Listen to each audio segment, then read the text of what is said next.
Hi guys, welcome to Bunny's Designs. I hope everybody's well. Just have to have a play. Back with the old equipment. Back with the old equipment. Slightly better. Right. So got the paints out today. Thought I was going to have a bit of a natter about colour. May have to set up something else. Let me have a quick look at this. So, been playing about with, well, not playing about, been trying to attach this EOS card, but failing fast with that one. Spending more and more and more on things and things happening. So I've just put it down to the fact that I have to give up that one. I'm going to buy mini HDMI so that I can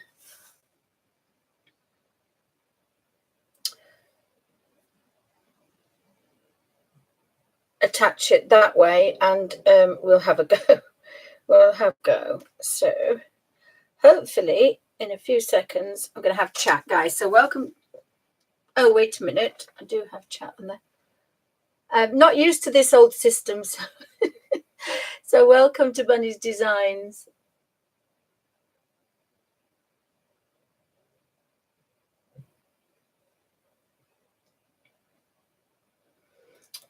We'll try the old Logitech.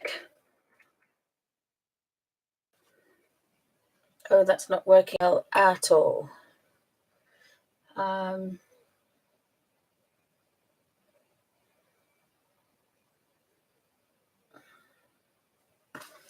a keep an eye on that for a second. So I thought I'd go through these. Sorry about my ridiculous cough, which is back.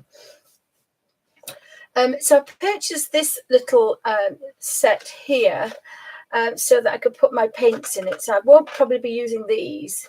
I'll pass these on to my daughter, but I paid £5 and it has some of the paints with it. But it was a handy little one for tubes.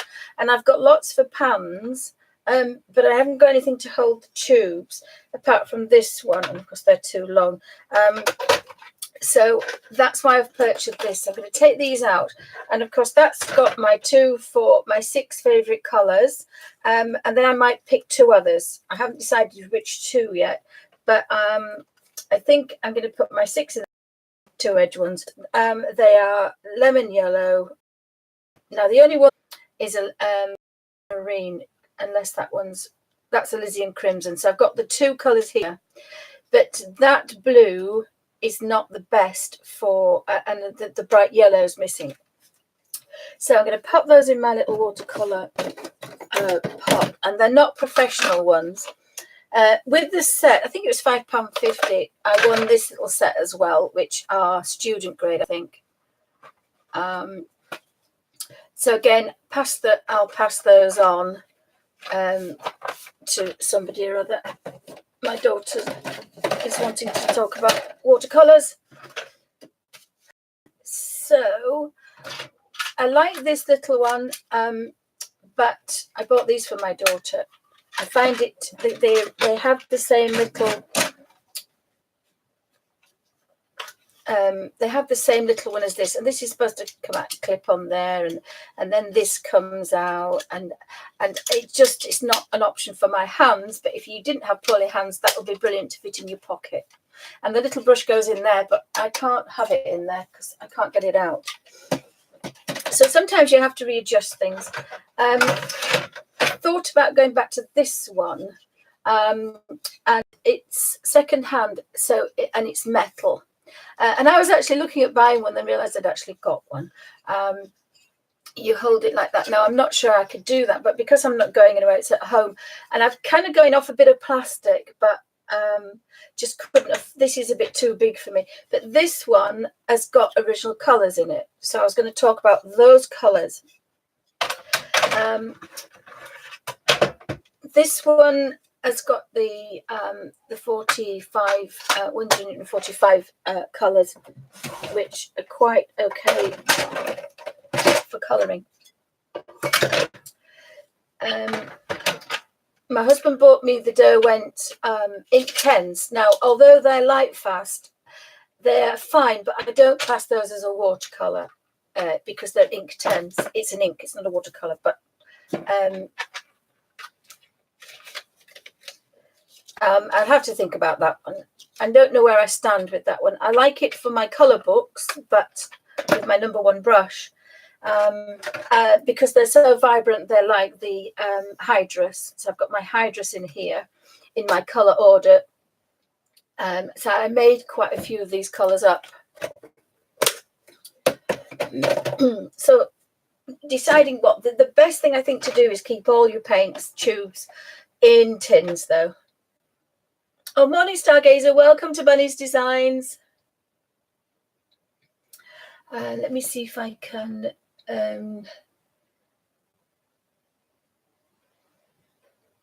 do this. Now, this is interesting because, yeah, it's gone back on the Logitech one now, so that's a bit weird for me because I can't. Oh, I might be internet. So let's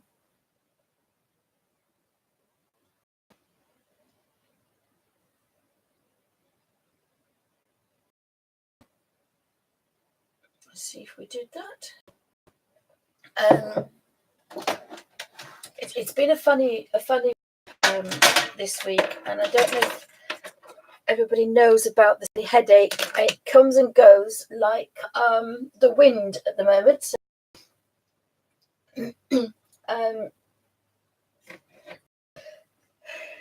and my other favourite little tin is this one. These empty and put your own colours in. And these were mine. So in here, there's all these, and I don't know what I've done with them. I've put them somewhere. The pans are somewhere, and I have no idea where they are. So the reason I wanted this is because I just thought it would keep a few of my favourite colours. And I did buy it because I'm going to put... I wanted some Sennelier. So actually, I'm not going to use that today because I wanted my Sennelier in there. And I'm just going to buy my 6 colours.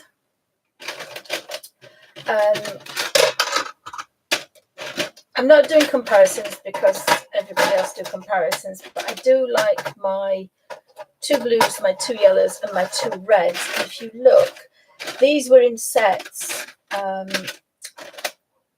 Now, is that the... There's some other blues that people keep coming out with, but I like my cerulean blue.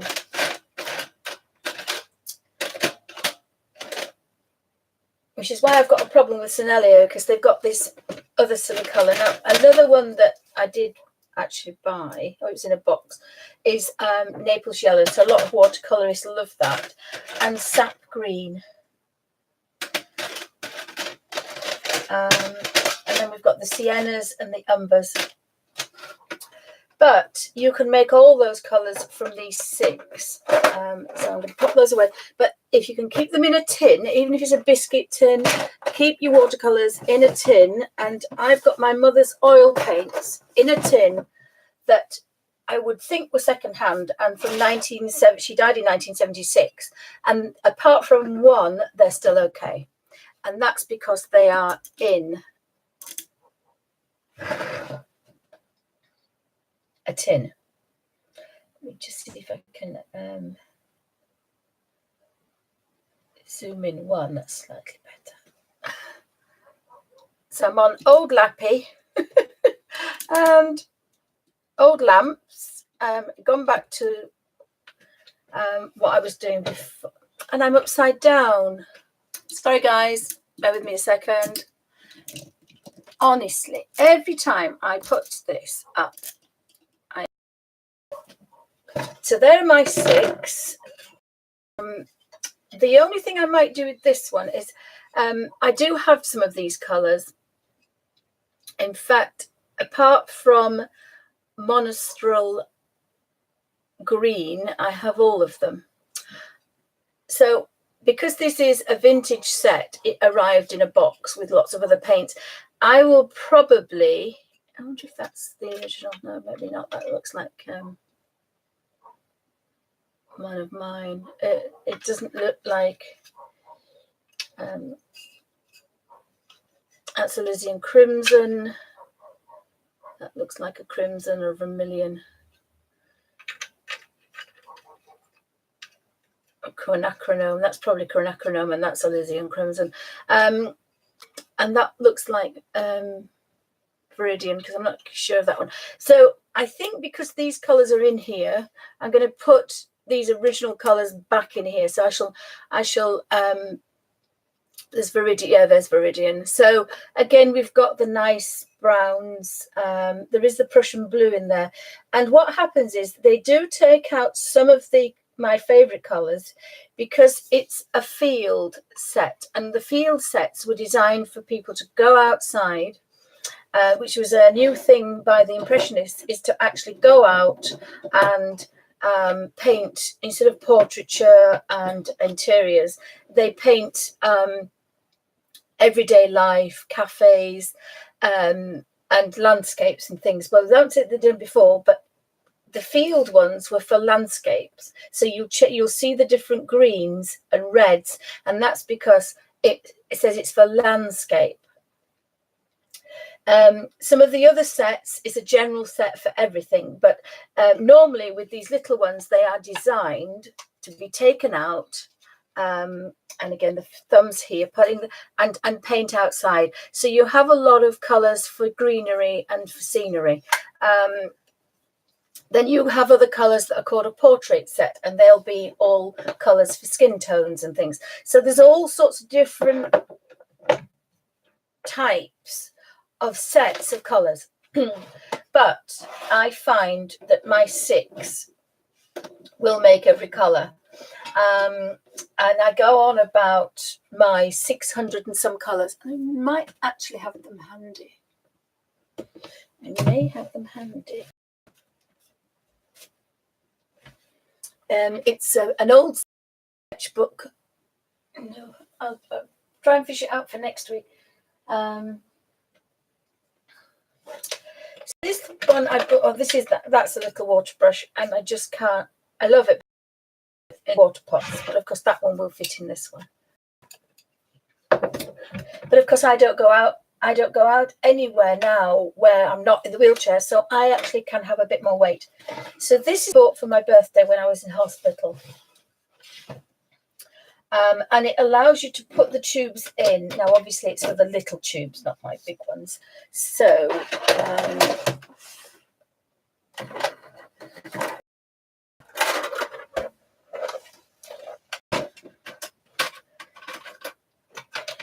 the little ones. And some are smaller than others.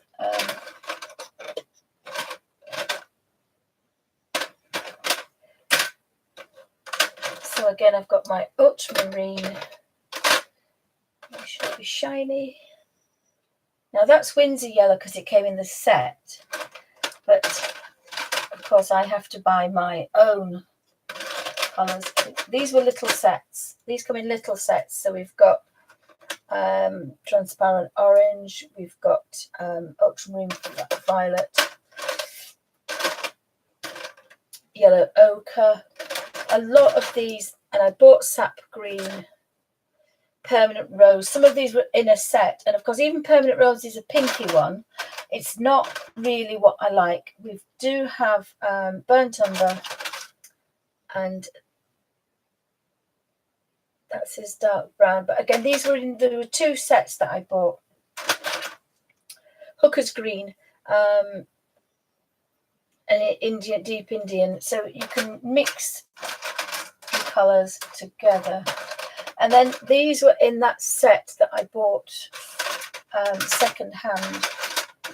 So I could put some of those in there, but you probably find, I think because of the sets, when I eventually got down to it, I bought my 6. Now my other watercolours, I think, are downstairs. I don't know what I've done with them.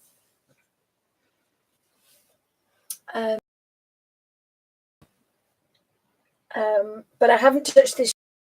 So I haven't done any prep, so apologies. With a headache. I've just been sat in front of the television watching Kojak and Quincy. 70s. Is it late 70s or early 80s movies? Sorry, guys, they're not movies. They're television programs. So not got anything done at all in the room. I literally plugged the camera into the laptop this morning, so not sure what it's going to look like, so apologies. So downstairs I've actually set up my studio.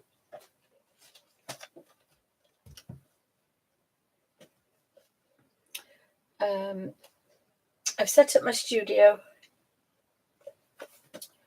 to look, let's see, we had a little flurry of snow. Oh, some wonderful news that this is quite creepy, but this was this is our little Jessie. So we'll better have a cam thing first. Sorry, guys. So little Jessie, and Bungle is watching her when she's asleep. She's fast asleep, and he's having a real good, who's this young lady? So that was last week. And now they are playing together. So they are sitting and playing together. Now, my daughter said she'd sent me a video of them. So I'm going to try and get those up on... I'm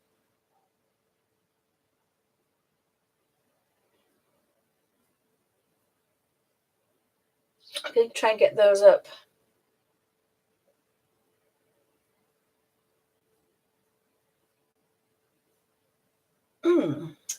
It's the Idiot's Guide today, and I am winning very quickly.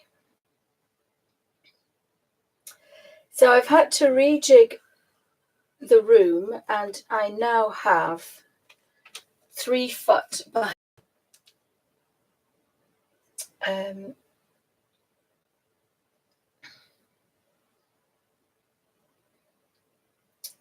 so this is what my studio looks now. I have one desk, and that's for the artwork there. So that's my desk at the minute. So the rest of the room, don't know if Jessie's actually sitting in the big chair. Look, the huge. I bought oh, I forgot what it's called. A comfy chair, no, snuggle chair, and it's basically the size of a small sofa, but it looks like a chair, and she sits in that. She loves it.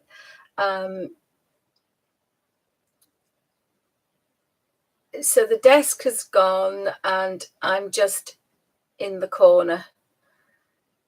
So I have one little tiny corner, but I do have, so that's where I'll be doing the altered books, the messy stuff, the altered books. So I've got all my paintbrushes, my pastels behind me, and then the drawers with all those, but the drawers aren't sorted yet. So so that's where we are with the desk. And that's probably how I'll get that other camera to work. So did she send me Jessie? No, she did. She'd sent me Jessie. And very quickly, this is what I'm living on at the minute. It's like I just steam some rice or use a microwave rice, put some garlic and ginger in the frying pan, put the rice in with some olive oil, and then crack an egg on it and put a few seeds and nuts on top. That particular one has a few cherry tomatoes. And I'm doing a gout diet to try and ease the headache. And when I'm very good, it works. Oh, hi, Melody. Welcome to Bunny's Designs. I'm also taking some cherry supplements and quite a few other ones, but I've been doing it for about 2 months now. And if I don't manage to have 3 meals, because you have to take these with meals, now you must take 2 for about 2 or 3 weeks. And then the next, after 3 weeks, you take 4 a day, 2 with meals. And then the next one you take 6. It's taken me a good 8 to 10 weeks to build up to the full amount. Do not take the full amount. It says up to 6. Do not take the full amount straight away because it will make you poorly. So you have to build up. And the same with the others as well. I've built up and had one every other day to then one every day. And the reason I've done that is because I'm really restricting the diet, the food. It's not a diet as in a weight loss. Because I'm really gutted that I'm not having a lot to eat and I'm not losing any weight. But the headache is slightly better. Now, I've woken up with a bit of a headache this morning and my thumb's poorly, so I've got gout in the thumb. And when I can do that and it hurts, I know my headache hurts. So I'm going to try and do, I haven't managed to do a diary because when you have a headache, everything is a struggle, which again, don't want to sketch, don't want to do anything else. Done a little bit of sketching and I'll go through that in a second. But what I wanted to do is I wanted to put those paints in that set, but I've already done that. So I don't want to do it again. I could put them in here because I would use this.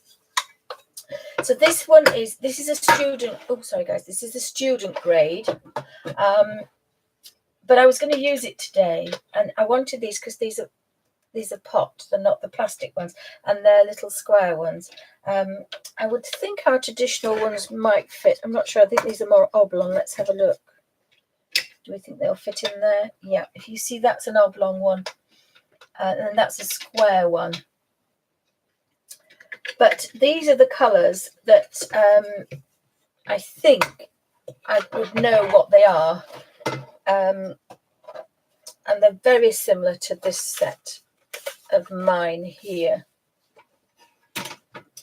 I'm guessing that's lemon yellow. I don't think they're written on. I thought originally they were, but oh, wait a minute, let's have a look. No, it just says Reeves. But I'm guessing that's a lemon yellow. That's, I would think that was like a cadmium, but I'm actually not sure now. I think that's, no, that's, what's his name, which is down there somewhere, there. Yeah, I'm guessing, and I'll do a quick comparison. I'll do a quick colour plan, actually. Not, oh, that's what I'll do. I'll do a colour plan and slide it in there. Cadmium yellow, that looks like gamboge. I say some of these are broken, which I'm a little bit upset about, but can't do anything about. And I've just put that one somewhere. That looks like cadmium orange. That one looks like vermilion. That one looks like, and I think these were in different order and I've mixed it. I put them in my order. So I may actually put them back across that way. So vermilion, cadmium red. Then we've got Elysian crimson and quinacridone, and then a purple, French ultramarine. Now I think this one is that's French ultramarine. This could be cobalt. I think this one is that one. I'm not sure what that one is. I'll spray them. I brought a little bottle here, but I find the best, finest spray is this, I don't know if you can get them anymore, instant hand sanitizer. So, of course, I bought these when the kids were at school. Well, they're in the 20s now, but they are wonderful and very fine. And obviously, we've used I told the girls, when you've used the sanitizer, because it goes in the pencil cases to eat their lunch, because they all said they didn't want to go to the toilet to wash their hands. It was too dirty.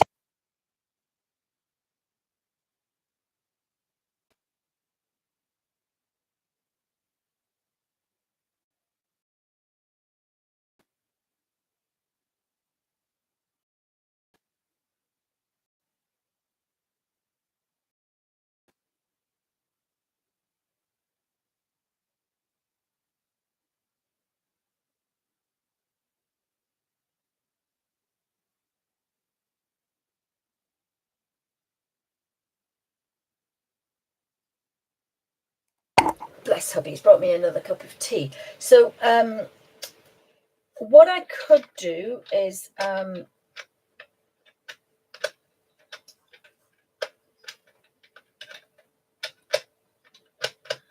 got the colour wheel to do, but what I might do is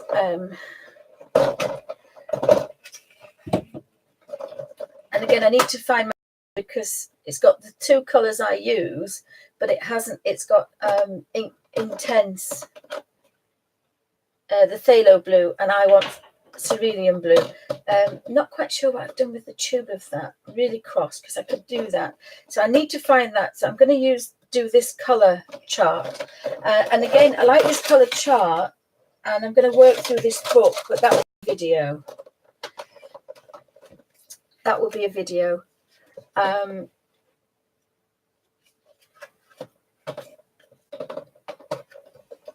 think that's going to be a video because I think it just lends itself to being a video rather than a waffle. I've got a couple of books on colours. So I think because my daughter wants to do some colour mixing, I think what I'm going to do is I'm going to buy the equipment to make my own paints.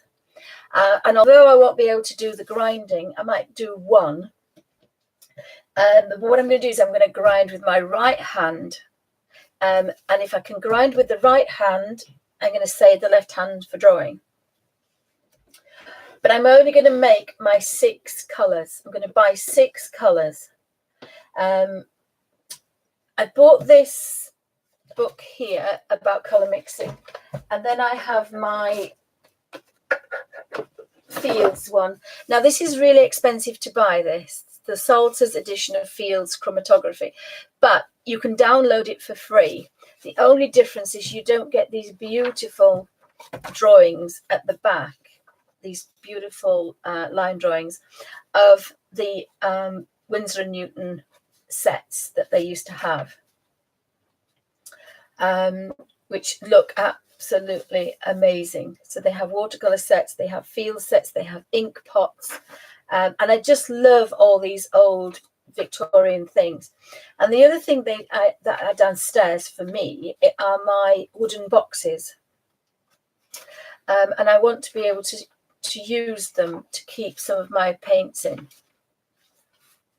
But I just love this section with all the vintage things. So that's the difference. But it does tell you about mixing. Now, I'm going to have to read this because although I'm going to start with my 6 colours. Now, when you mix paints, so when I make 600 colours from my 6, I change the lightfastness, I change the compound, I change everything about the watercolor. But it works when we're not doing professional watercolors. But it does colors and it changes the compounds, but I like that. It doesn't bother me because I don't do watercolor such, although I will be doing on the other channel. But the most exciting news, the most exciting book here has been made for quite a few years. And because I've not been very well, I've been looking at Asian cooking, because there are so many things I can't have. And it's so annoying that you're looking at the traditional way of Western food. It's so annoying. So I've been looking at Malaysia, Vietnam. I'm watching a couple at the minute. The Neighbours one, a young couple with Vietnamese food, and most of it I can have. I mean, when they start using shiitake mushrooms and that, I obviously can't do that one, but I can follow a recipe, and it's very healthy. I don't put as much spice in it because of the poorly kidney, but a little bit of spice makes it tasty. So again, I've given up the salt and the pepper. I am having soya sauce, which I'm not allowed. That's the only thing I haven't given up, because a mouthful or a bowlful of plain white rice is a bit. I may have to give that up. We don't know. It's going to take a good few years to get rid of these crystals by diet. It's never been done before. I'm just a lunatic that's trying it. But at the moment, eating extremely healthily and eating, as I say, Japanese, Chinese, Asia, Vietnam, and apologies, can't find the other people, the other ones that I'm watching. But the Asian diets seem cuisine as well, just not full on spice. Just to get the headache is back, but because I didn't manage to eat and I didn't have the cherries. But if I manage to get 6 of these down me, a tin of cherries and some cherry juice as well, with the headache as bad. So we have to watch this space. But it means that we wake up with a headache. I can't concentrate on doing anything. So in my travels, I knew that I'm sorting my cookery books out, and I shall do you a quick tour of my cookery books. I've got a few hundred cookery books. I've been looking for one, and I've been watching Floyd Around the World as well on YouTube. And I hate YouTube, but I just can't get hold of the DVDs at the minute. Otherwise, I would, because I don't like watching proper, what I call proper programs on YouTube, because the person that made the videos aren't, it's all, I just don't like doing it. But necessity means I do need this stuff. And I knew I had a few Floyd books in, so I knew I had Far Flung as well. So again, that's what I've been watching. And again, some of the recipes I've been thinking, well, I can eat every single thing in that recipe, and that is such a than when you do a meat and 2 veg in England. So I found this book that obviously I'd bought secondhand somewhere for a couple of pounds. And I thought, oh, right. And I thought, well, I bought it twice because the book is in the bookcase. And I found this. And I thought, okay, then I bought it twice. And then I opened it up. And this is the really big freestyle notebook that has been missing for 3 or 4 years, and nobody could understand how this huge book with 800 pages, yeah, it's got 800 pages in it, yeah, nobody could understand where it had gone. And it's been sitting in my bookcase, and I cannot remember doing this. I just cannot remember doing this. And everybody kept saying, how on earth can you lose this book? Don't be silly. Of course you can't lose it. It's been sitting there for years on my bookshelf, and I thought it was a Floyd cookery book. And because of I've not eaten meat, my certain meat cookery books, and of course, a long time ago, it was all meat. I've been reading my vegan cookery books, my vegetarian cookery books, and my detox cookery books. I've not been looking at the meat cookery books. And so that's quite funny. But I have found my book, and I must have started it. Now, I have no idea. Oh, 2015, there you go, look. 16, 17, 18, so it's 4 years. Well, not quite, because it's my birthday. So I bought one for my daughter for her birthday, and then I kept the other one. So I've done a few of my doodly flowers. And this is when we did a model show, and I told you that I had to spend it with the gentleman, Nigel's friend, in London. And on the Saturday, I always went to the Isle of Wight on the train, puddled around, and then came back. And so, I was 53. I went to, and this is my only journal page I can do, because I just can't do. Didn't last long, because I don't think I wrote anything else in it. I just did the flowers. So this is my diary. Yeah, okay, then that was the only one I did. So I did go to the Isle of Wight on the ferry. And it's just a really long trip to Plymouth. and then you can go onto on the ferry. And it was a beautiful day, that particular one. And I managed to stagger into a cafe, and it was a charity shop, but they made their own cakes. And my phone had died, and I was really ill because my legs hurt because I'd done a little bit of walking. And they sat me down, and I must have spent about 3 hours in there. And then by the time I was better, I could walk back up the hill to the station and then get the ferry back, the train back to the ferry back to the train station. And then they were very good. They put me back on the train. Then hubby in, I don't think there is a change. It's direct, and it's coming up, so he'll tell me. And hubby left me off the train, and we were staying at the hotel literally about 30 feet, no, about 20 yards away from the hotel. And it wins an award, this, I think it's not the Premier Inn, it's the other one. It's a travel lodge, and it wins the award every single year. And the staff were amazing. Just bear with me a second.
Right, it was just having a row with hubby. That's why you got here.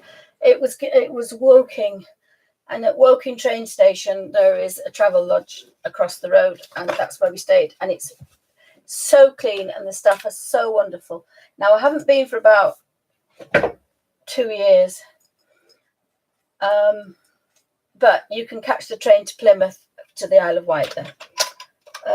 Now I didn't pay because I have a railway pass, so obviously quite good for me. Oh, dear me. Right. I can't do that because hubby can't find these.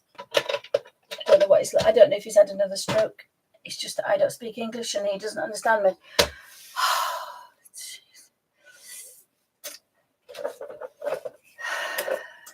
It's just, we just do not speak the same language.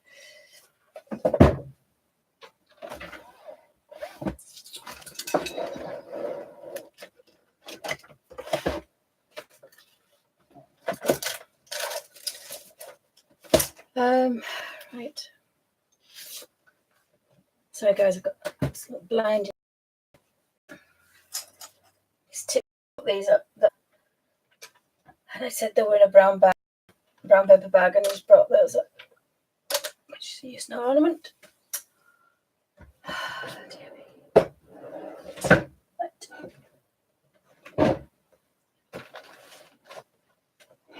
I saw them yesterday when I was downstairs. This is the problem with then having half stuff upstairs and half downstairs. Oh, gee.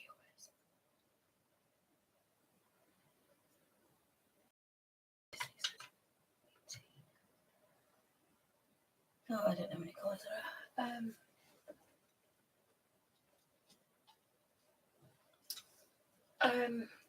Oh, sorry guys, it's such a blinding headache now.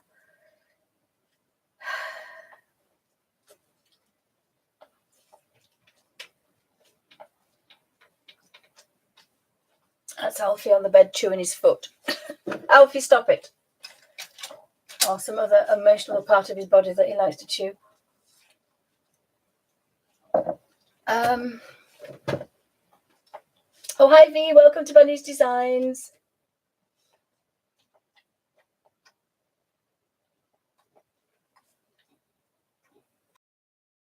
And anybody else that welcome to Bunny's Design? Goodness, sorry.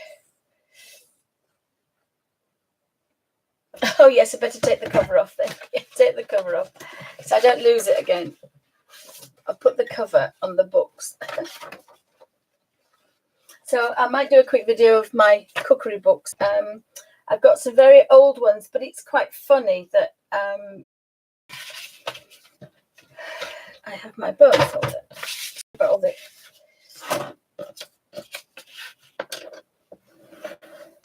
Oh, I must remember to do things with the right hand because then that just saves the left hand a bit.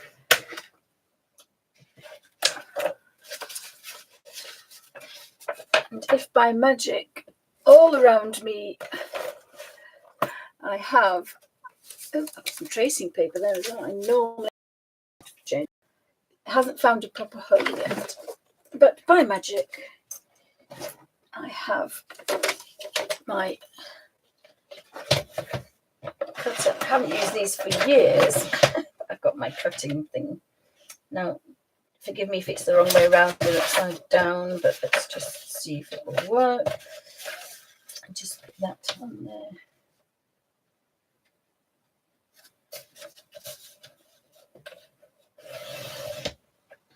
Oh my, it works.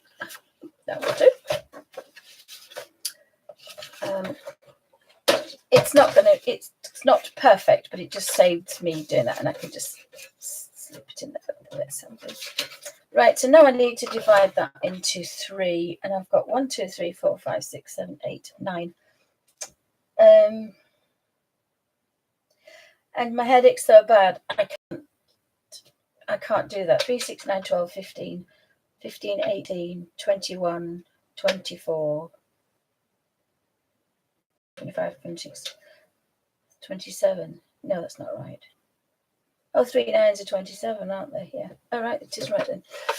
I can't count. Sorry, guys. Just can't count. Cannot concentrate on anything. Oh my! Just. Let's see if I lifted those up. Yeah, I've got everything put back. Everything to put back. Let's see. Absolutely everything. And it can take you so many weeks to get back to doing things. So I could use a ruler. And because I've lost the edge of my desk, I've had to lose my rulers.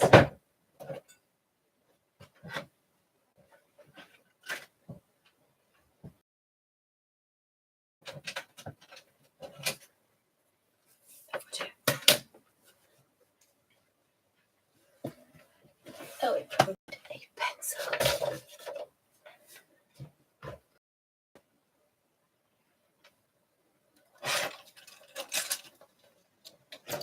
Mechanical pencil is best. So you just use that, I suppose. I seem to have lots of little brushes without lids on. I don't know what I'm doing with them. That's my lovely little dish that I like. I did send off for some more of these little brushes. I've forgotten I bought that one. I've got the little one. I thought I had 3. Oh, I think that's it. So again, I thought they would go in there as well. So sometimes you've just got to rethink things. I've got another one. That's a bit of a big one, that one.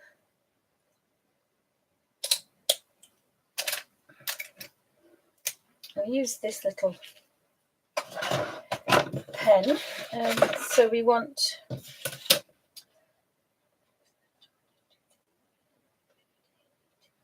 I've got more on that one.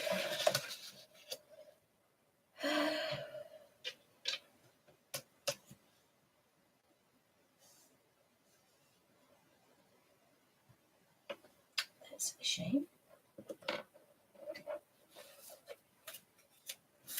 I'll have a cup of tea since hubby brought one up. So cheers, guys. Hubby's brought me a cup of tea. Oh, thank you, V. I'm really cross with myself because when I managed to get the six of these, I don't wake up with any pain in here.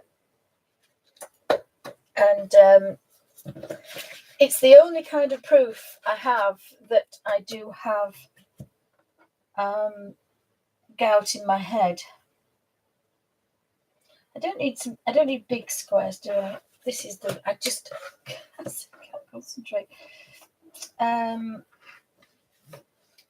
2, 3, 4, 5, 6, 7, 8. I think the easiest thing to do is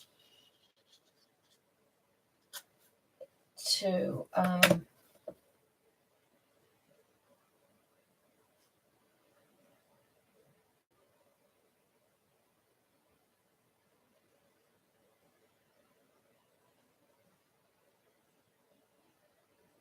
so that would be 2 squares, wouldn't it? So that would be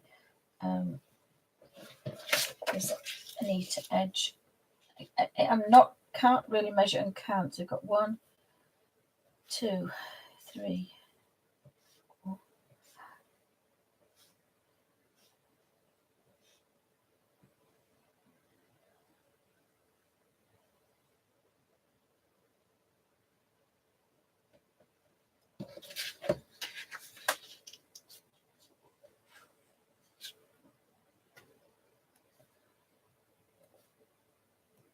Oh, that's wrong.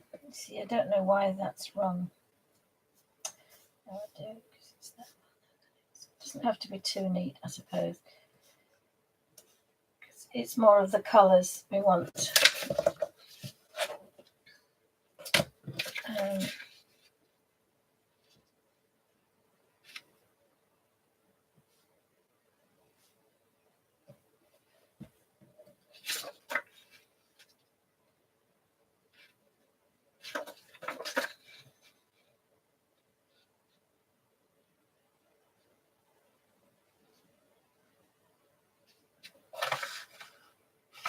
And trim off the other side. That's what I was thinking.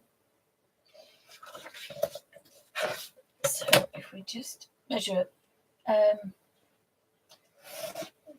not very straight, is it? But, So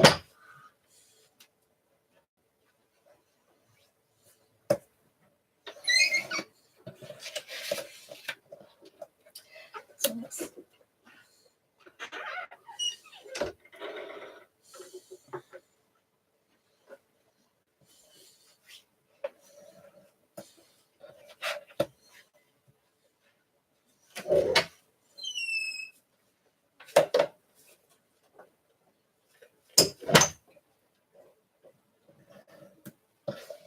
they'll do. They're not brilliant, but they'll do.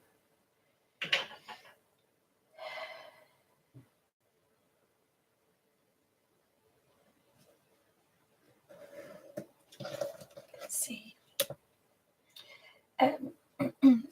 So again, you could use watercolor if you wanted. Watercolor.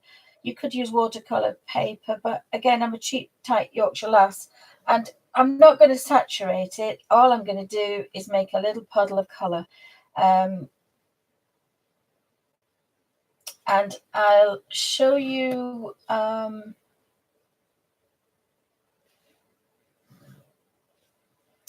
Might have to break my heart to. Oh gosh, got my hair in the way. To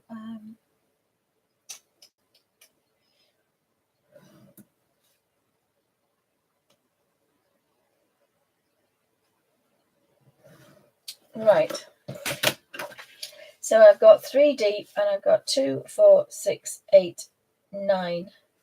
So I could, if I cut that off now, I'm not going to confuse myself. I'll just have my 3. Just use the cutter. Put the top on the pen.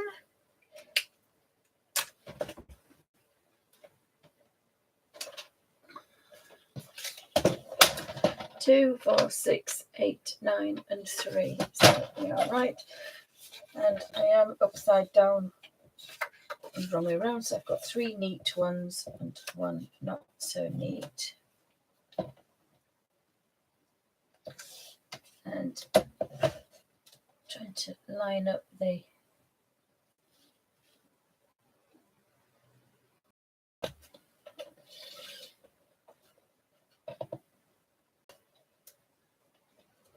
oh my goodness, come on, this is haven't used this for such a long time. 2, 4, 6, 8, 9. I always say measure twice, cut once.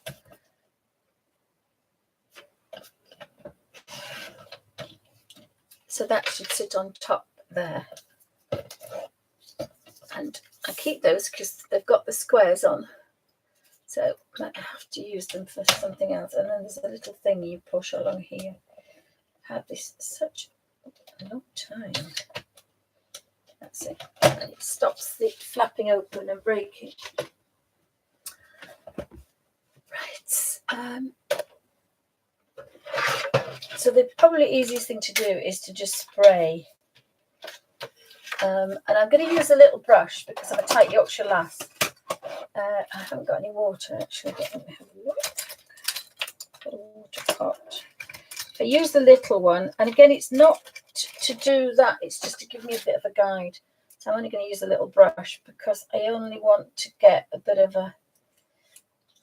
Let's see if I've got a slightly bigger one. Hang on. See, if you use a water brush,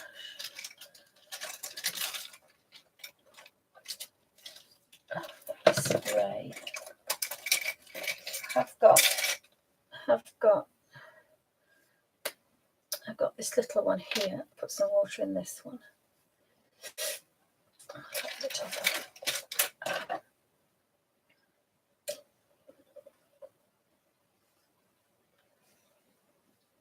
Oh, I know it's the Japanese one. It's the wrong way, isn't it? One of them, some of them turn the opposite way.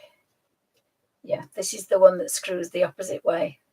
So you can you can hurt yourself doing that. I need some water now. Oh, it's going to be one of those days, guys. Let's see if I can get water in here. A complete mess.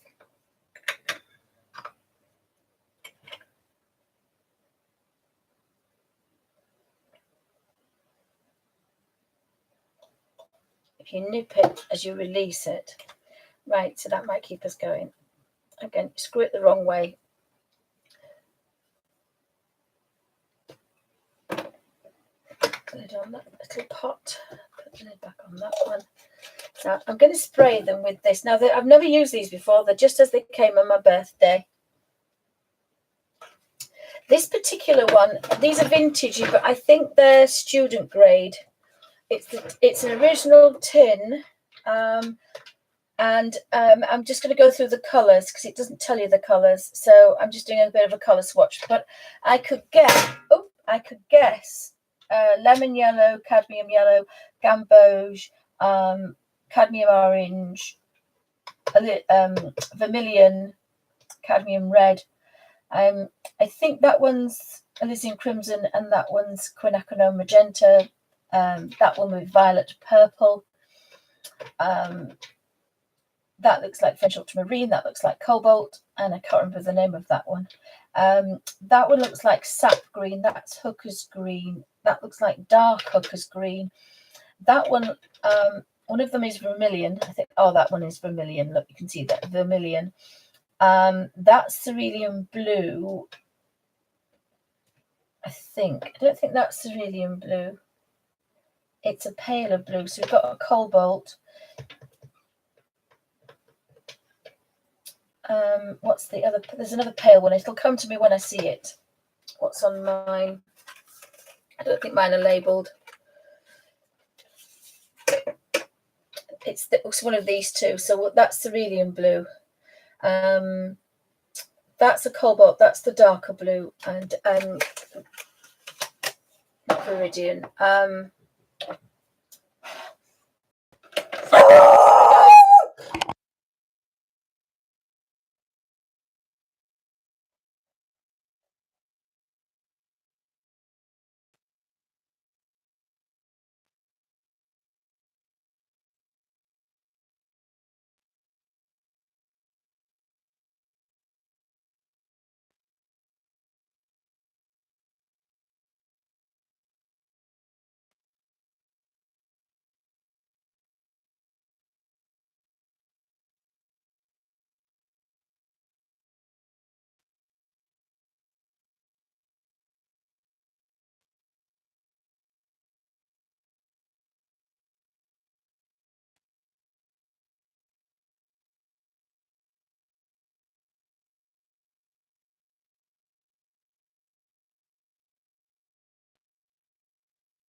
Sorry guys, there's somebody at the door, but obviously I'd forgotten. Right, so I'm going to spray. So this isn't hand sanitizer, this is water, but it's a finer spray than that one. So I'm just going to give them a...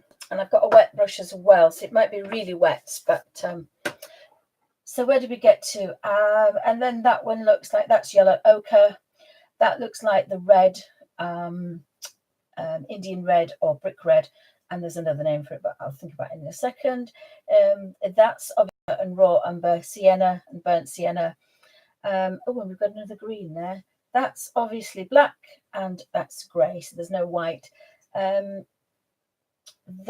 green looks like a hooker's green, but anyway, we'll bear with us. Let's have a look. So I need to change that because it's a green.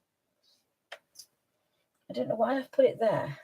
The only other thing to do is to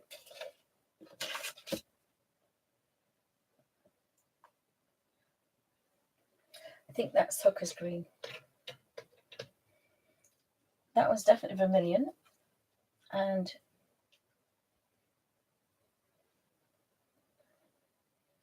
ooh.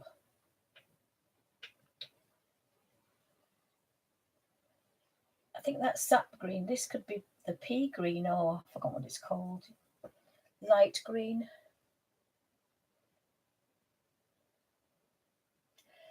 So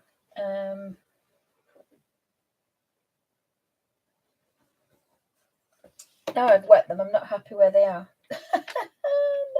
No. I think they may have fallen out, so I'm going to rejiggle them. I'm going to rejiggle them so they're in my colour order, because otherwise it'll drive me potty. This is the time to get things right, guys, because if you don't, you won't be happy. No, it's a Reeves one, is this one. Sorry, Melody, you did ask me. It's a Reeves. And they did quite a lot of student grade ones. It says established 1766. So when they did these, although this is a student one, there's another one here that says it's student as well. I've got 3. The little set.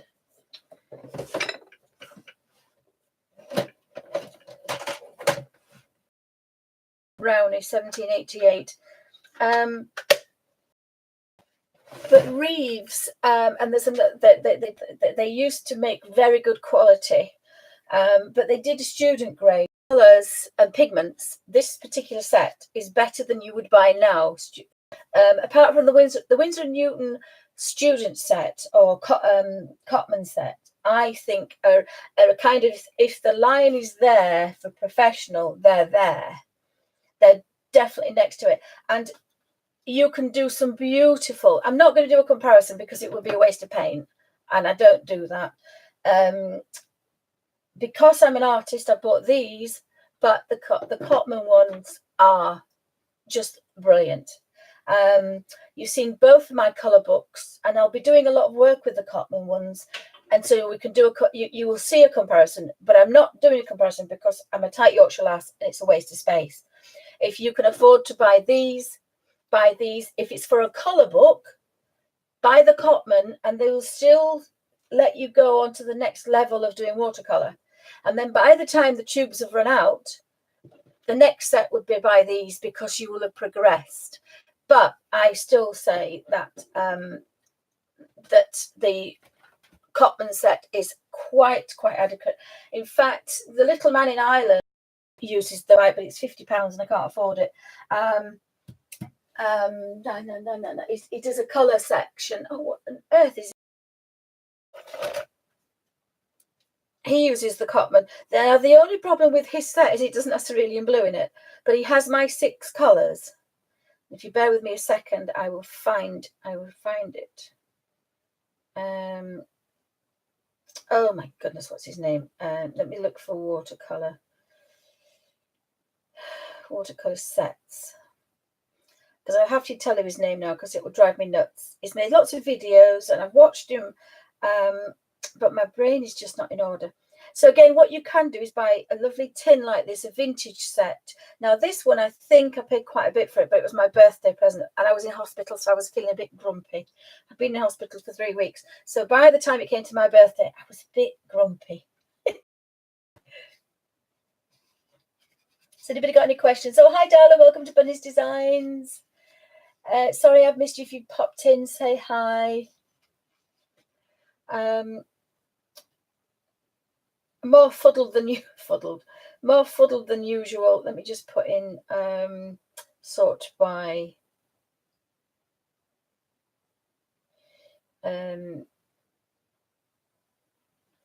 condition is used.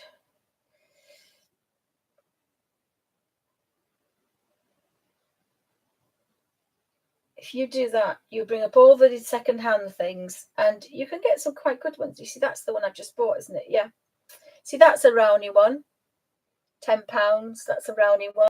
Again, it's the pan set of the equivalent of this one.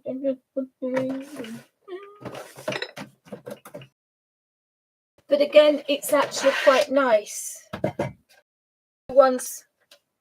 And this is what the one looks like for the pans. So again, the Rowney Georgian watercolor set.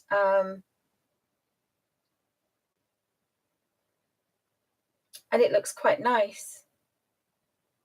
I don't know how old they are, but that's what it looks like. So again, you know, they look quite good, that, and then they have the black and the white and the tubes. Again, that looks quite a good set. It's got a couple of greens and nickel browns. It's got the siennas. It's got lemon yellow. Looks like it's got French ultramarine, and it's got a pale blue. It's just, I like that one.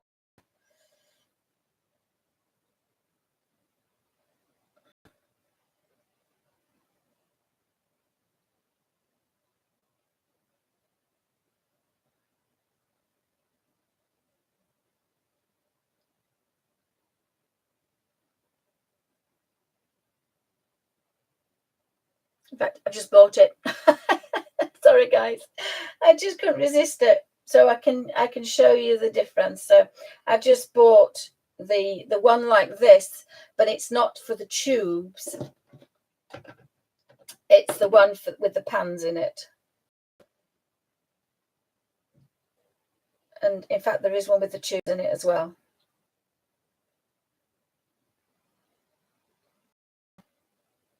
Don't want that. Bear with me a second, guys. So I always have a look at the second-hand ones. There's the watercolor markers. Look, £8, only used once. Oh, Melody, by the way, did you still want the Winsor Newton thingies? There are some lovely old ones, and yes, they haven't got paints in, but it's a set. It's a vintage set kind of thing. The metal tins, and I do like some of the older metal tins, I have to say.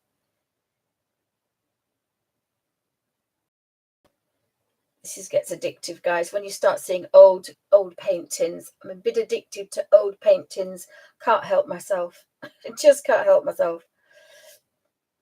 It's one of my it's one of my things. It's very difficult. But what I was looking for this gentleman. That's what I was doing.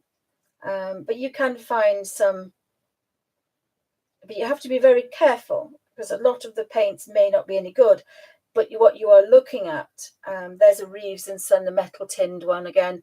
You've just got to have a look about. I couldn't remember, Melody, lots of things, but I'm sure we were going to have a go with those to start with, weren't we? I'm sure we were. But as I say, this headache makes me fuddled.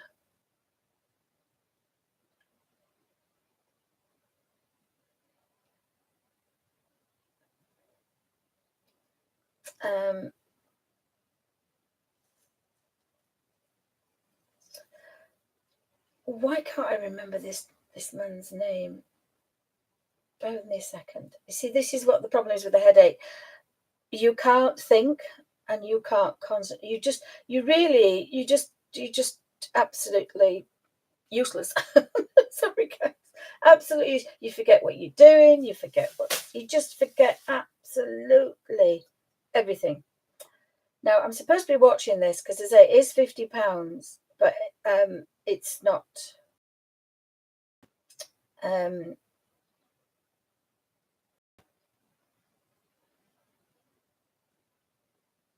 I was at the Selenia set, but it doesn't have cerulean blue in it. So, of course, that blows my thing out the way. Oh, and bear with me, guys, if I can use my phone the right way up. I'm watching, and I've taken a note of a lot of cookery books, the Thai ones, the wok ones. Again, absolutely quite like the idea of a wok and chopsticks and a wok. Because, and what was the other thing? I can't remember now. I thought about it last night. Because when you're cooking with a wok, it's one pot. It's one pan. And again, I can't lift. There it is. Frank Clark, there he is, bless him. And it says he's got a brush missing. This is the gentleman that does watercolors with brushes, but it's Frank Clark. And he has the 6 paints. Oh, this one's £40, this one. Hang on a minute, let me have a look. If you look inside, but I would have warned you, you've got to be careful. My internet's not working. If you look, he's got the Cotman tubes in there. There we go, look, he's got Cotman tubes. And he's got cobalt blue, except for cerulean blue. But he's got the lemon yellow. Is that the right set? Oh, it is. They must have reduced it. And he's got the video as well. I'm quite tempted to buy that, actually. I think I might buy that because that might ease me back into it. Because I've forgotten how to do watercolours. I just cannot remember how to do it. But yeah, if you can watch that little, it's brilliant.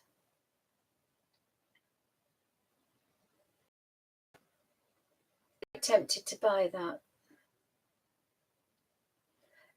But I do have the Cotman paints. Right, I'm going to put these in my colour order. So it didn't work that way. Let's see if it'll work that way. So we've got the blues. So let's have a quick look at the blues. I didn't wash the brush out. That was a bit naughty. I did have a sponge on here. Honestly, guys, nothing on this table is about. Now, I have got some baby wipes, but the advantage of being upstairs is I do have my face wipes.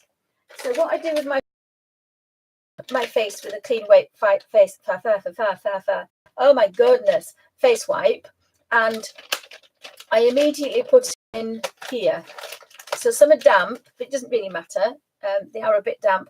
Now, obviously, I've not worn any makeup that day. So on a morning and on a night, I use a face wipe. Well, these are absolutely amazing for your face, but they're also brilliant because you don't need a baby wipe. And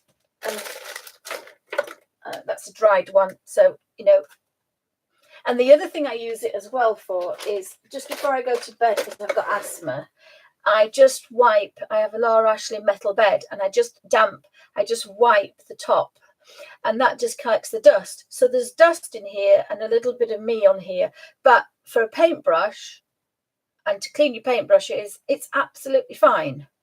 And it recycles. And one of those will last me a while. So that's one of my other idiosyncrasies. Because I was going through baby wipes like I know there was no tomorrow. So I'm going to take these out, guys. And I think this might be a long job, so apologies for that. So what I'm going to do is I hate wasting paper, but I'm actually going to do this. So I do know we may as well do it like this, honey. So we put that there and put that there. So I know that I want my yellows like this, but let's see what happens when we go this way round.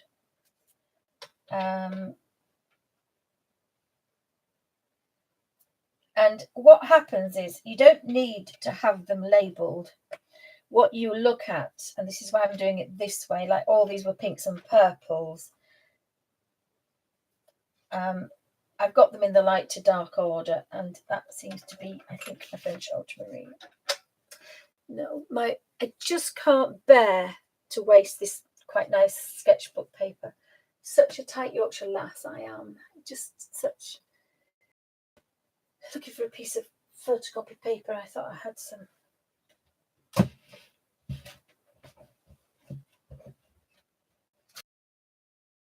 No, I'm going to have to do it. Never mind. I will have to. So that we now have, if I can squeeze this and make it again. I've now got the blues. So one of these is, no, I'm not going to do that. Sorry, I just can't bear to do that, guys, because I'll use that for another one. Such a tight Yorkshire lass. Apologies. So this one here looks like French ultramarine. Yeah. So I want that next to my purple. So we've got 3 6, 1, 2, 3, 4, 5, 6, 7, 8, 9. Oh, I've got 9. Honestly. So the blue one will go there. Now the next blue one is this one. And I think this one is cobalt. Yeah, that's cobalt blue.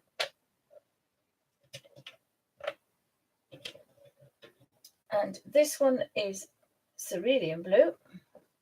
No, it's not. It is actually, yes, I think that one is cerulean blue. And then that one is the turquoisey one, the phthalo. I think that's the phthalo. So it's like a turquoisey blue. So I'll get the proper name for that one. Oh, this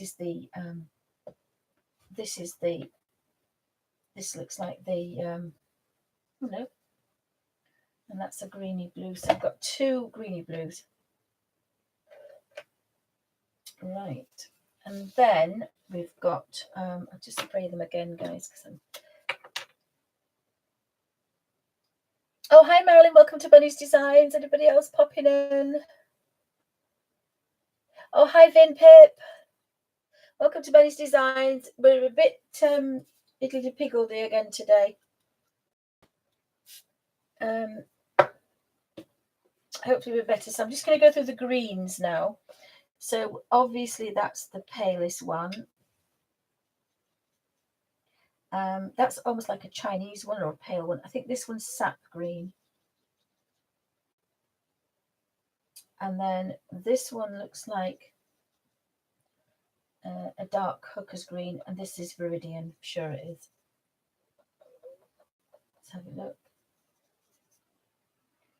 Viridian is normally a little bit turquoisey than that. But again, we can put those in order. So we've got light green, the next green. And again, sometimes it doesn't matter about what they're called. The idea is that you want to go for a green, so I keep mine together.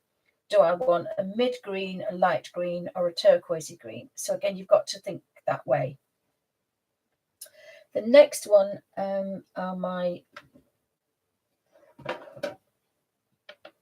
browns. So I've put my yellow ochres there. I'm guessing that's that one. I'm guessing that's a black. Now, they do sometimes put 2 blacks, but we'll just have a look at that. I think that's the right order. So in theory, we have yellow ochre, and then we have, it's a sienna, but it's halfway between a red and a brown. So some people call it red. If I look in my tin of paints, red. Sometimes they call it Indian red. Sometimes they call it brick red. It's a red brown, and it's brilliant for foxes' tails and other things like that. If anybody's got questions, pop them in caps, please. I think 2, 4, 6, 8, 9. Right, I'm actually going to keep it in that order because that's worked out quite well. I like the other way, but I had the odd green. So we'll give that a little bit of a spray. And really, oh, come on, don't hold it down. If you hold it down, it won't spray, Dippy. No, it's not going to have that one. So you'll see the difference between that spray. Oh, my hands don't work well.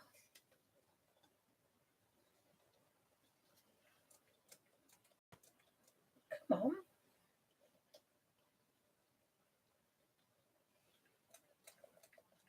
Oh my goodness me, it's been one of those days. Right, let's just, it's like being in the chemistry lesson again. See, it's a good job it's not vodka. I will pop that back in there, makes such a mess, but it's only water. I'll put that over there and put the lid on because you know what I'll do. Right, now we have water. Why won't you? Oh, why won't you work? Have I broken it? I've had these for years. Oh, for goodness sake. Honestly.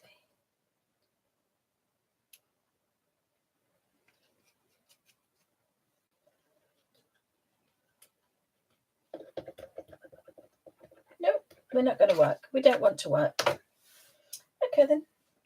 Let's just do it the old-fashioned way. So that one's yellow ochre.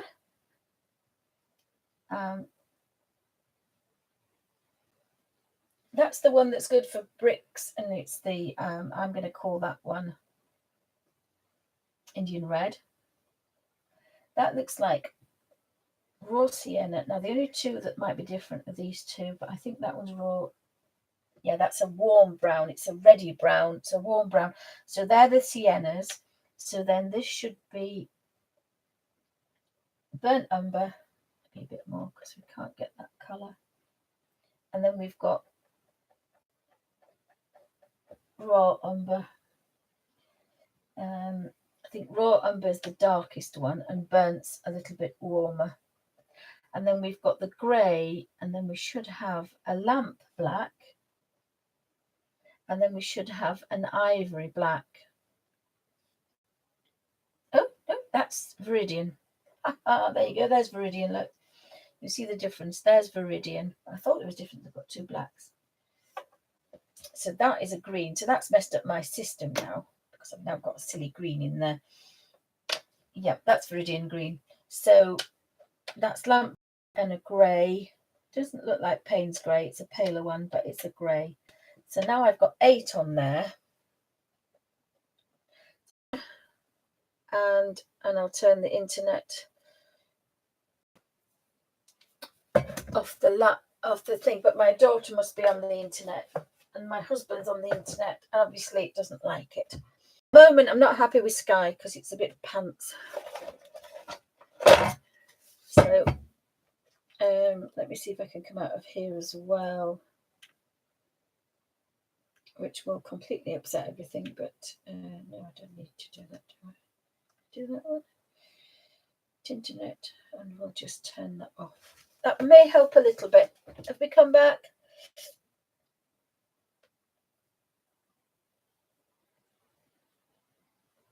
Are we okay, guys? So I've done a bit of a rough colour scheme. Had a bit of a play, so I've got my colours in order. Again, the reason is not because I'm much of a fanatic. It's just, it's so much easier to look for a green and think, okay, I'm going to go that way for paler and that way for darker. The same with the yellows. It's just so that you're not faffing about and messing about. That's the only bit. So do we think we're okay, guys? Right. So again, put that under there. Quick slurp of tea. I've made a mess under there now.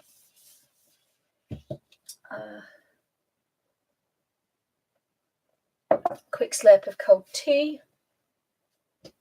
I may as well use this little brush, just make sure it's clean, because I'm going to go with the yellows. I do like the water brushes. They do kind of work quite well. Cannot believe that none of the sprays are working. It's obviously, and I can't believe this one's not working either, because I've had it such a long time.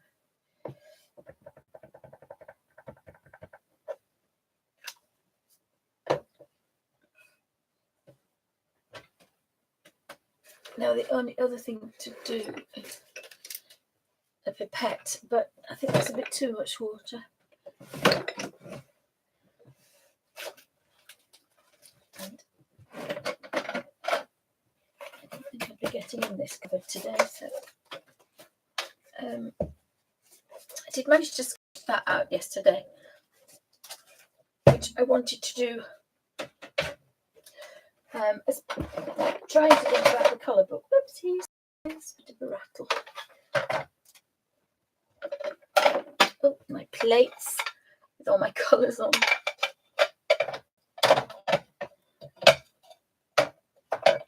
Nope, was looking in there for that. Don't have a spare one.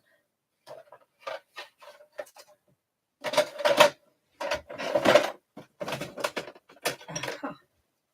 A different shaped one. Oh no, that's got something in it. Looks a bit drastic. Definitely not that one. I do carry these little bottles around with me.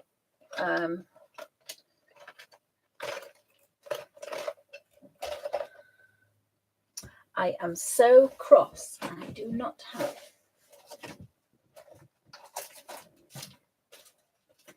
another water spray.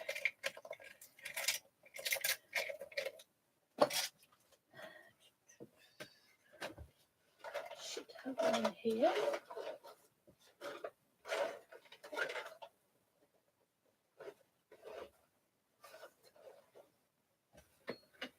As I say, I haven't quite got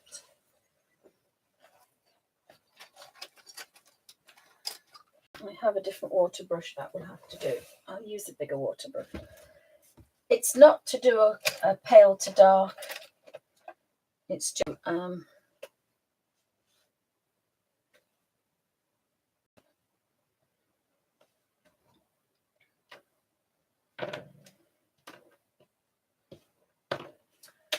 just completely.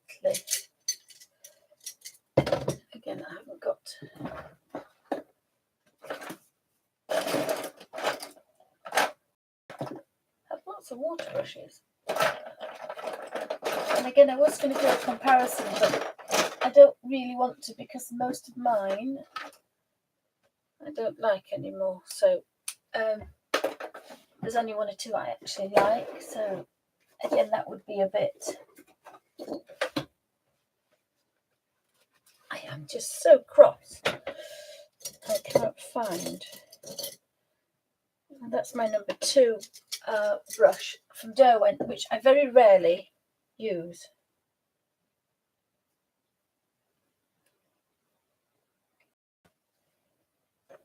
Oh, looks like I've used that one and not cleaned it. Not very good. Right, this is the Derwent number 2, and it's a little bit, well, it's a lot bigger than the other ones.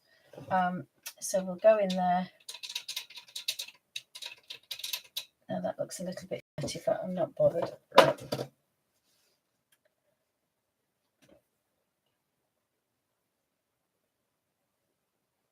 Oh, thank you, Marilyn Dine. Thank you. Right, so I'm just going to do this. So we've got that lemony yellow. You can tell it's a very light yellow.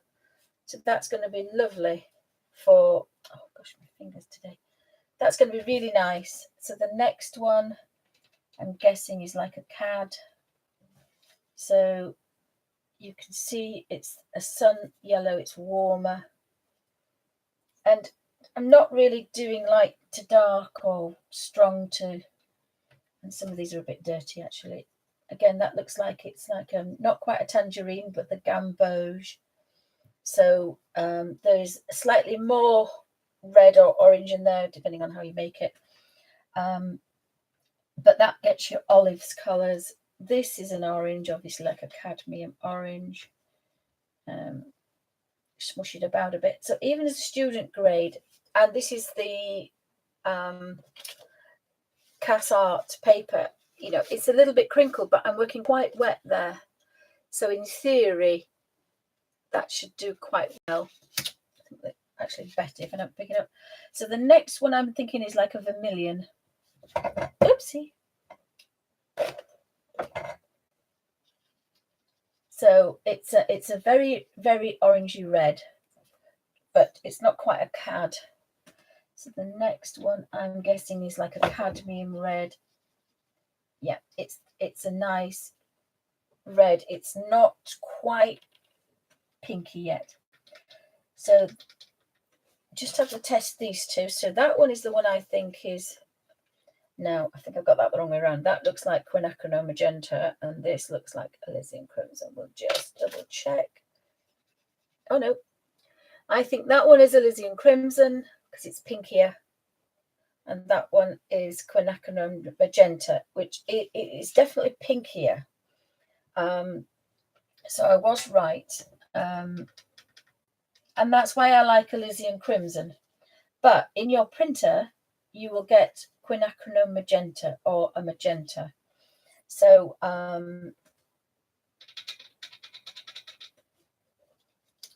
when I do the colour, you see that's pinkier. That's the colour that's in your printer. And that's the pinkiest pink you can get until you get to purple.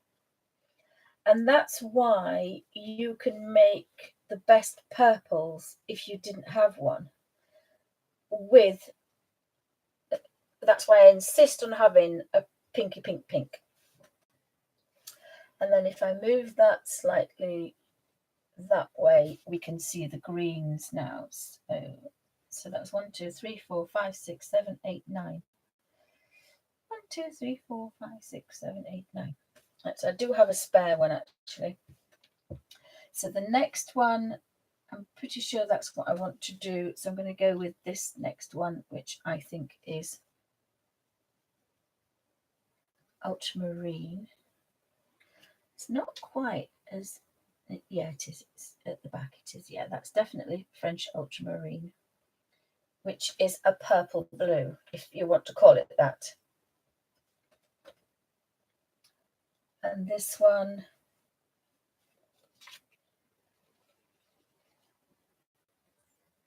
is in the wrong place because I think I want that one next. This is the cobalt blue. That's cobalt blue. Definitely want cobalt blue next.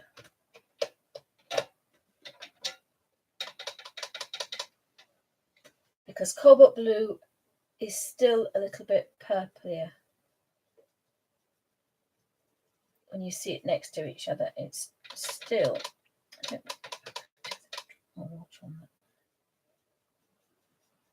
and that's the one you use for skies and for your greens.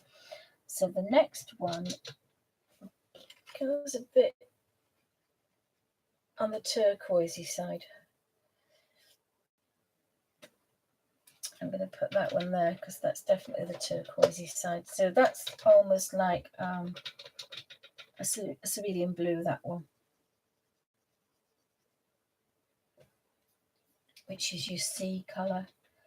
And then we have this, it's like a midnight blue, that one, or the other name is indigo. It's probably indigo. And then this is a bit of a turquoisey one, this one. Almost a phthalo-y blue green. Has anybody got any questions? So thanks for popping in, guys. Hope you're all okay. Just struggling with my silly water pot. And then we've got this.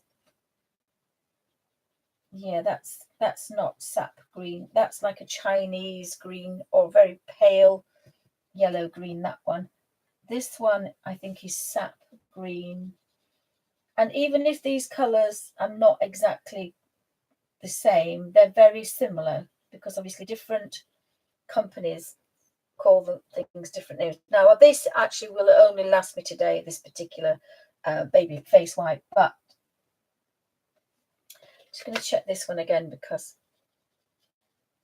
that's like a Viridian, and then this one's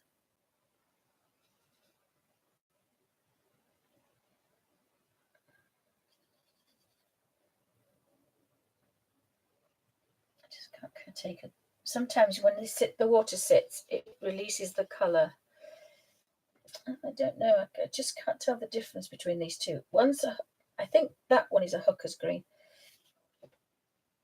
a dark hooker's green or a hooker's green. Yeah, you can see it better. We do need to kind of drop of water on that one. Yeah, that's like a hooker's green. And then this one is like a Viridian, and I'm not 100% struck on it, but if you put a sap green with a Viridian, you're going to get a nice deep hooker's green, although I do like hooker's green. And again, you do change the look of things. And then we have this one.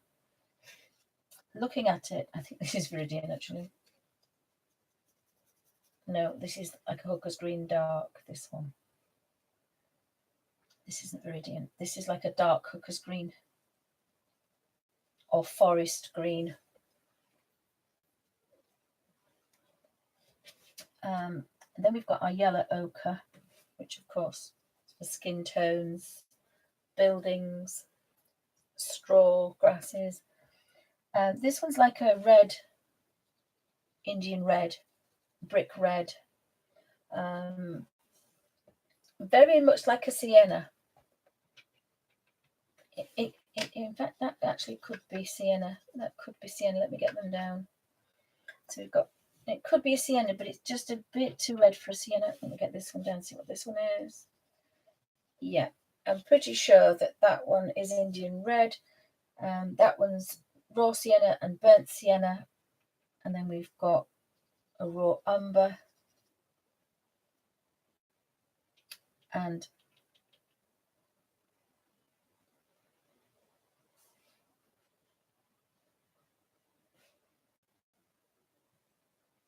have I just done that one?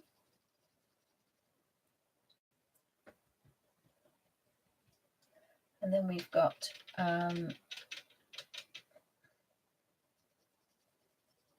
yeah, that's raw umber and burnt umber, the very dark nutty one, or it could be Van Dyke brown, very dark. If you want to have a Payne's grey, that's just a grey, and obviously this is a black.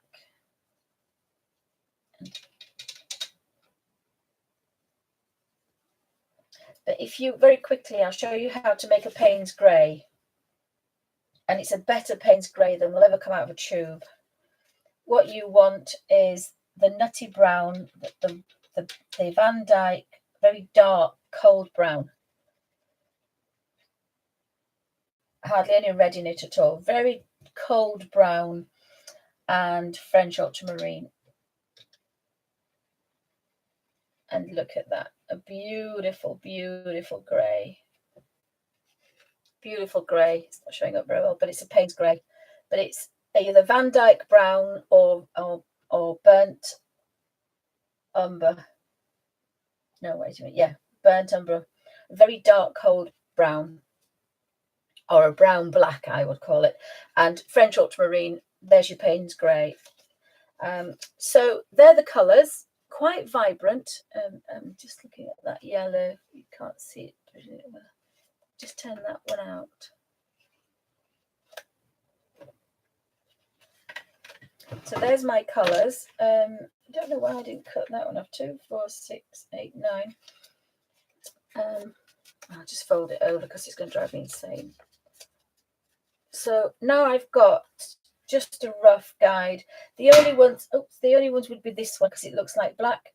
But now I know it's that is Van Dyke brown. So that is definitely a red. And then we've got the umbers and the siennas. Siennas are warm browns. The umbers are dark. And that green, I think that's Hooker's green. Definitely Viridian. Sap. Like a very light lemon green or Chinese green. And the middle one, not quite sure what that one's called. So these two, definitely Viridian, but that one, it could be that other green that's in my box. But that can just sit. Actually, if I leave it like that, it will sit, won't it? Or I'll get a bit of blue tack. A little bit of blue tack, and I've got my colours. Now, I wouldn't need that, except for that silly green, because I always forget. Because normally I put the green at the end. In fact, I'm quite tempted to swap them out, because I know that they're what I call normal greens. And then these are the ones that I wouldn't normally use too much. So if you've got any questions.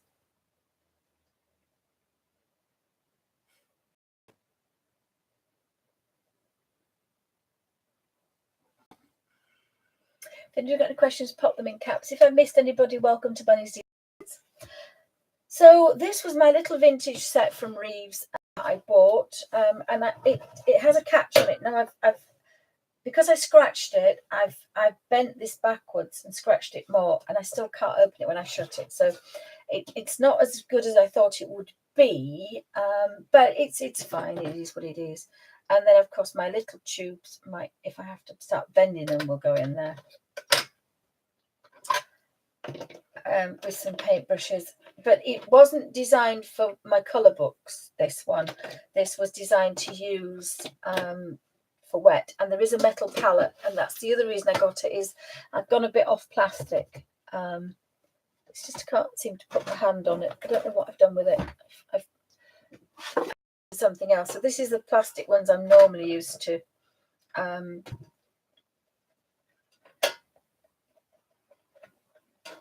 It's just a bit bigger. Than it would go on the top there, and then that would shut. It does have a little water pot, but I found this little makeup-y pot to put water in, then it just protects that. So it depends on what you want to have a look at. So when I look at this one,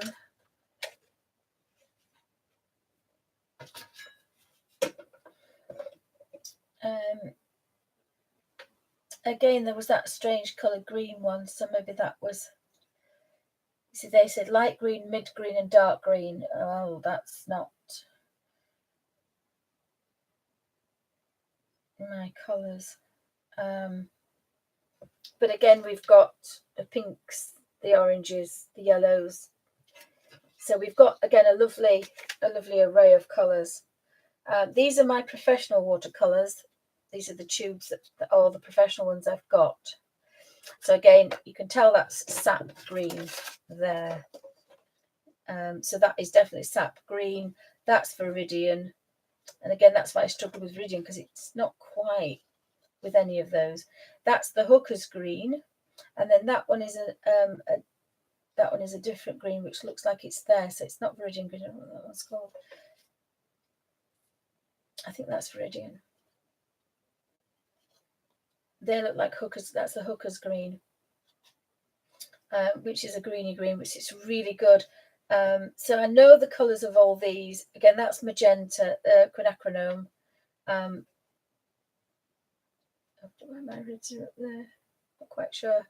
There's a gamboge. I've made a tangerine red. So it's always a good idea to have a little colour swatch. But again, that's all I've wasted. So I'm happy with that, because it would have really upset me if I'd been making lots of colours and then washing it all out and putting it down the drain.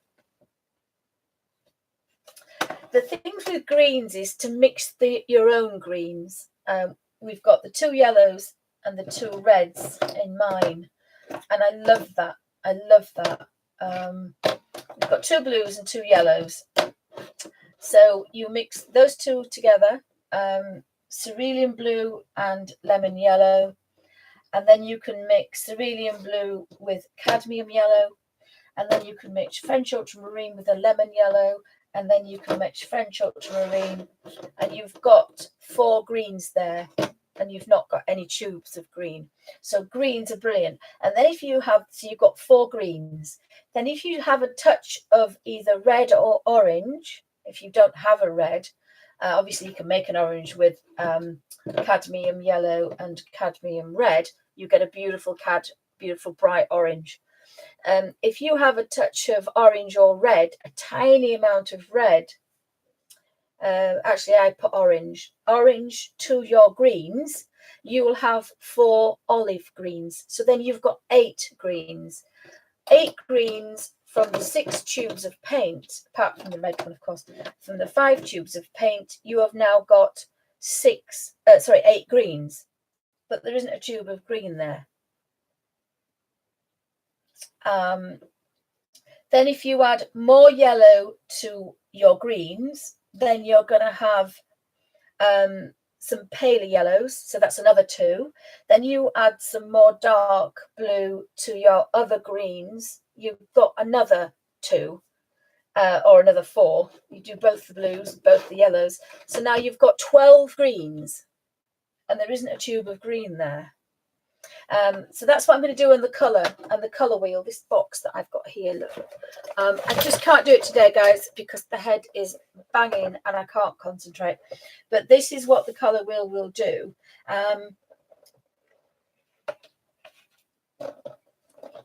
I think at the bottom, and this is Cotman again, brilliant to practice with Cotman ones. I actually originally got mine when they were 99p. Now the problem with mine, they call this intense blue and permanent rose. Now that will work, you've got the lemon yellow, cadmium red, permanent rose. But I like alizarin crimson. But if it's alizarin crimson, quinacridone, we want a pinky red, the pinkiest pinky red you can find. That's fine. The same with the blue. Now, I don't like intense blue. I want cerulean blue.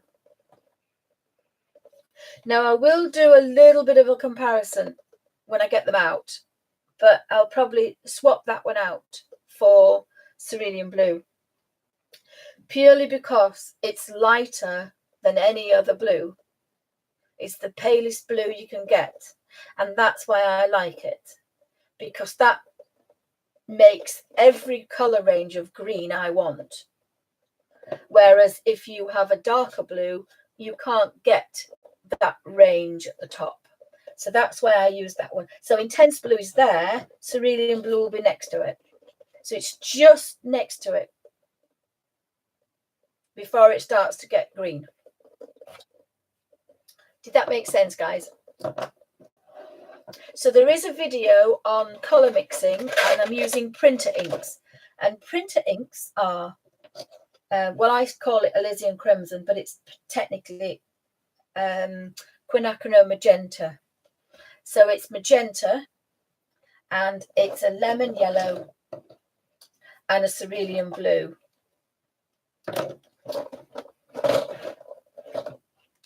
These are basically your printer inks, but I use alizarin crimson, cerulean blue, and lemon yellow. Now they are basically your printer inks, but I struggle with purple. So I've got French ultramarine to make the best purples.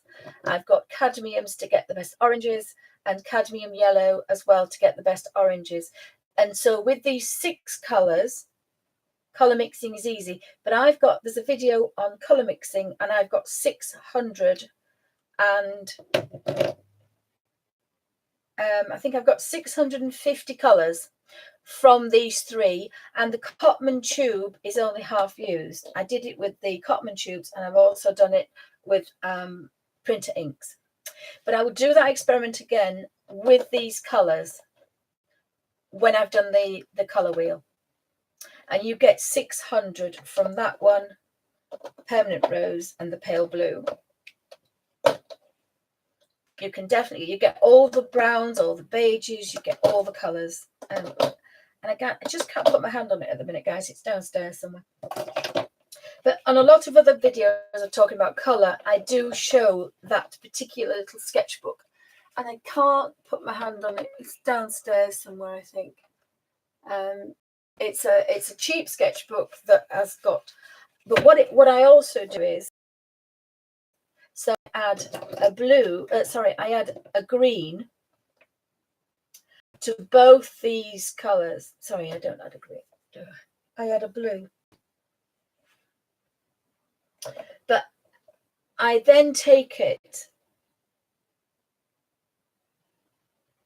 with a purple, with the 2 different yellows. One's a warm yellow, one's a cool yellow. So I get another 30 or 40 colors that are completely different, and yet technically I'm using I'm using yellow and purple. Does that make sense, guys? But instead of doing it with one, I have one range of color. And what this proves is that when you add, and I do it with complementary colors, so when you add green to cadmium red, and I'll do this in the series of color mixing, you will get the brick reds, you will get the siennas, you will get all those gorgeous brick reds, all the dull reds, the browns and all the dull reds of russets and all those colors. But when you add green to alizarin crimson, you get all the purples, all the dull purples. And if you're trying to get a brick red or a russet and you're using a pink red, you'll never do it. You have to have the orange red, the cadmium red. And that's why, again, when you're trying to make a purple, if you're trying to make a purple with a pale blue, you'll never do it, if you make a purple with the cadmium red, you'll never do it. You need French ultramarine. You need a purple blue and a pink red, because they're the nearest together on the color wheel. Because slap dam in the middle is purple. If that makes sense. But I'll go through all this from color to color, and I'm going to try and make 1,000 colors. I can quite easily make 1,000 colors because I don't incorporate olives. Well, we can make about 20 olive colors. We've got all the gambosias and the yellows, so there's another 20 there. So again, and the other thing is that as I mix them, we can pick them out and we know what they are. So we can put them on the color wheel. So I hope that makes sense.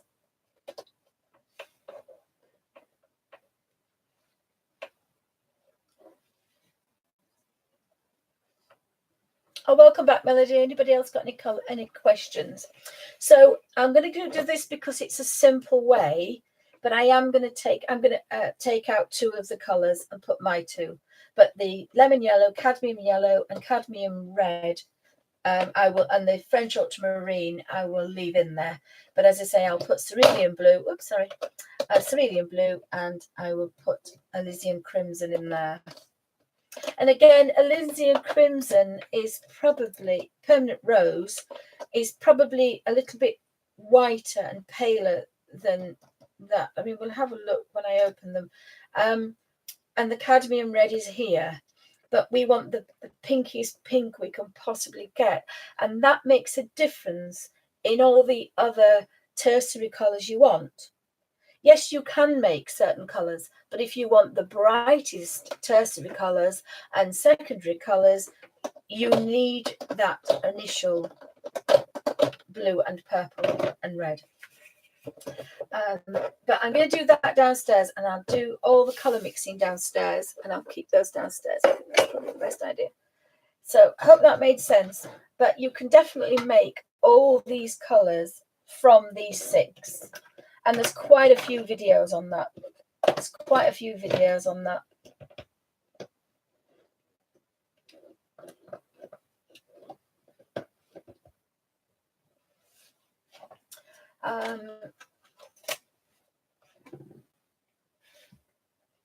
So that was a little bit about that. See if we can put all these tops on. Not sure we can put all these tops on. That top doesn't go on that one. That top goes on that one. This is a real old brush that I've had for years. It's a Kuretake actually, and this is the one that went all around Europe with me, and I had it years ago. Just forgive me, guys. I'll be back in a second.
It's not very good.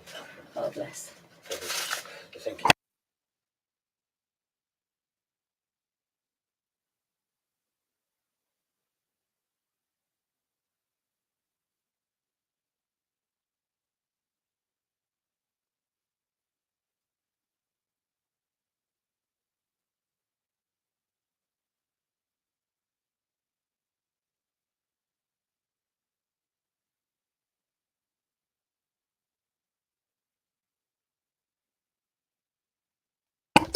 Oh dear.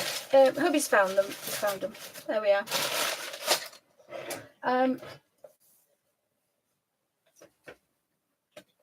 I love just very quickly show these. Look, no, do you get what's not going to go in there? I've got these out because I think I'm going to use these today. My Hydrus, because I need some vibrant, easy colours to do, and that's what they are. I'm making a bit of a mess now. These are a vintage set of Neo Colour Art. So if you see these now, they are oils. They are not watercolours. They are oils. But these are what, and this is what I want Caran d'Ache to bring back, because if they make the oils, they've got the molds to make these. So really we could have them, and they are so wonderful. You can drop these and they don't snap. They're not like the little Neos that we know and love now. But these have some wonderful colours. And again, we've got these colours. Now let's have a look at this green. Now this is called dark English green. Terra Verte, that's not Terra Verte, but Verte. That's the one that's in that book, Emerald Green. And I think that's what's in that one. Definitely Emerald Green. That's the one. We wouldn't have had Malachite, but definitely that one. Now in here, there is a light blue. I thought I bought a cerulean blue. And I do have a cad of vermilion. There's vermilion, you see. And the next one is light cadmium. And then we have a scarlet. And a scarlet, if that's light cadmium and that or vermilion and that's scarlet, cadmium red would be in the middle. There's another video where I take all these out and I put them on the colour wheel for everybody. Sky blue. You see, sky blue is purple. Really, we want this light blue is a cerulean blue. It's the lightest blue we can get to without going green. But it's nice to know we can make all these beautiful colours, all these olive colours, all these ochres and browns. So we've got burnt sienna there.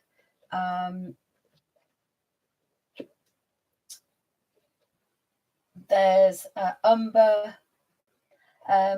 Toledo brown is probably like a chocolate now.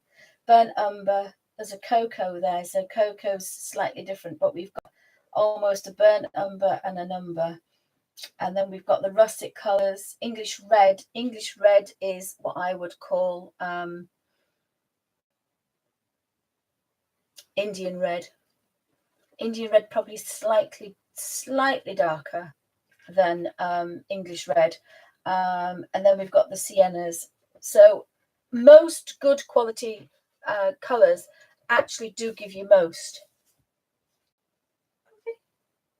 To look at Mummy. He thinks he's in trouble. He thinks he's in trouble. There we are. Oh, gosh, here he is. Look, here's the elf master sitting on the big bed. There he is. He thinks he's in trouble. And what I've just done is about. Oh, I did that last night before I went to bed. But I need another thing across because I've got too many colour books. So my colour books will be right in front of me. And again, what I want to try and do is work through them. Now, they are thrown up there, so they're not in any order. They're not together, which is not how I like them because, we're looking for one when you're looking for one or two of them. But I'll do a tour. But at the minute, There's still the bags exactly as it was last week. Oh, hi, Vin Pip. Yes, I do try to do every Thursday. Now, I will be doing Mondays and Wednesdays on my other channel, the disabled channel, with the cookery. So I'll be doing things about cooking and things. Alfie, Melody says hi. Yeah, completely. No, sorry, Melody. It's no manners. Hope you brought me a cup of tea. So I will be doing making videos on the other channels, the disabled channel and thingy, but the colouring channel it will stay the same. That one will stay the same. Oh, sorry, that's my alarm to take my pills, which I can't do, but never mind. You have to take these with food. And of course, I can't eat now because I'm talking. And Herbie keeps saying, shall I bring you some food up? No, because I can't eat. I can't eat while I'm working. So what I thought I would do is I'm going to make these colours. And when I've made the colours, I did say I was going to do it this week, but head's not brilliant. And I just need a bit more space than that. I did draw this, and I have been sketching out some. Where is it?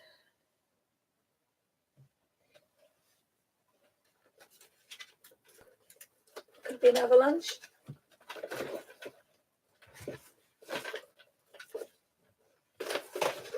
Oh dear.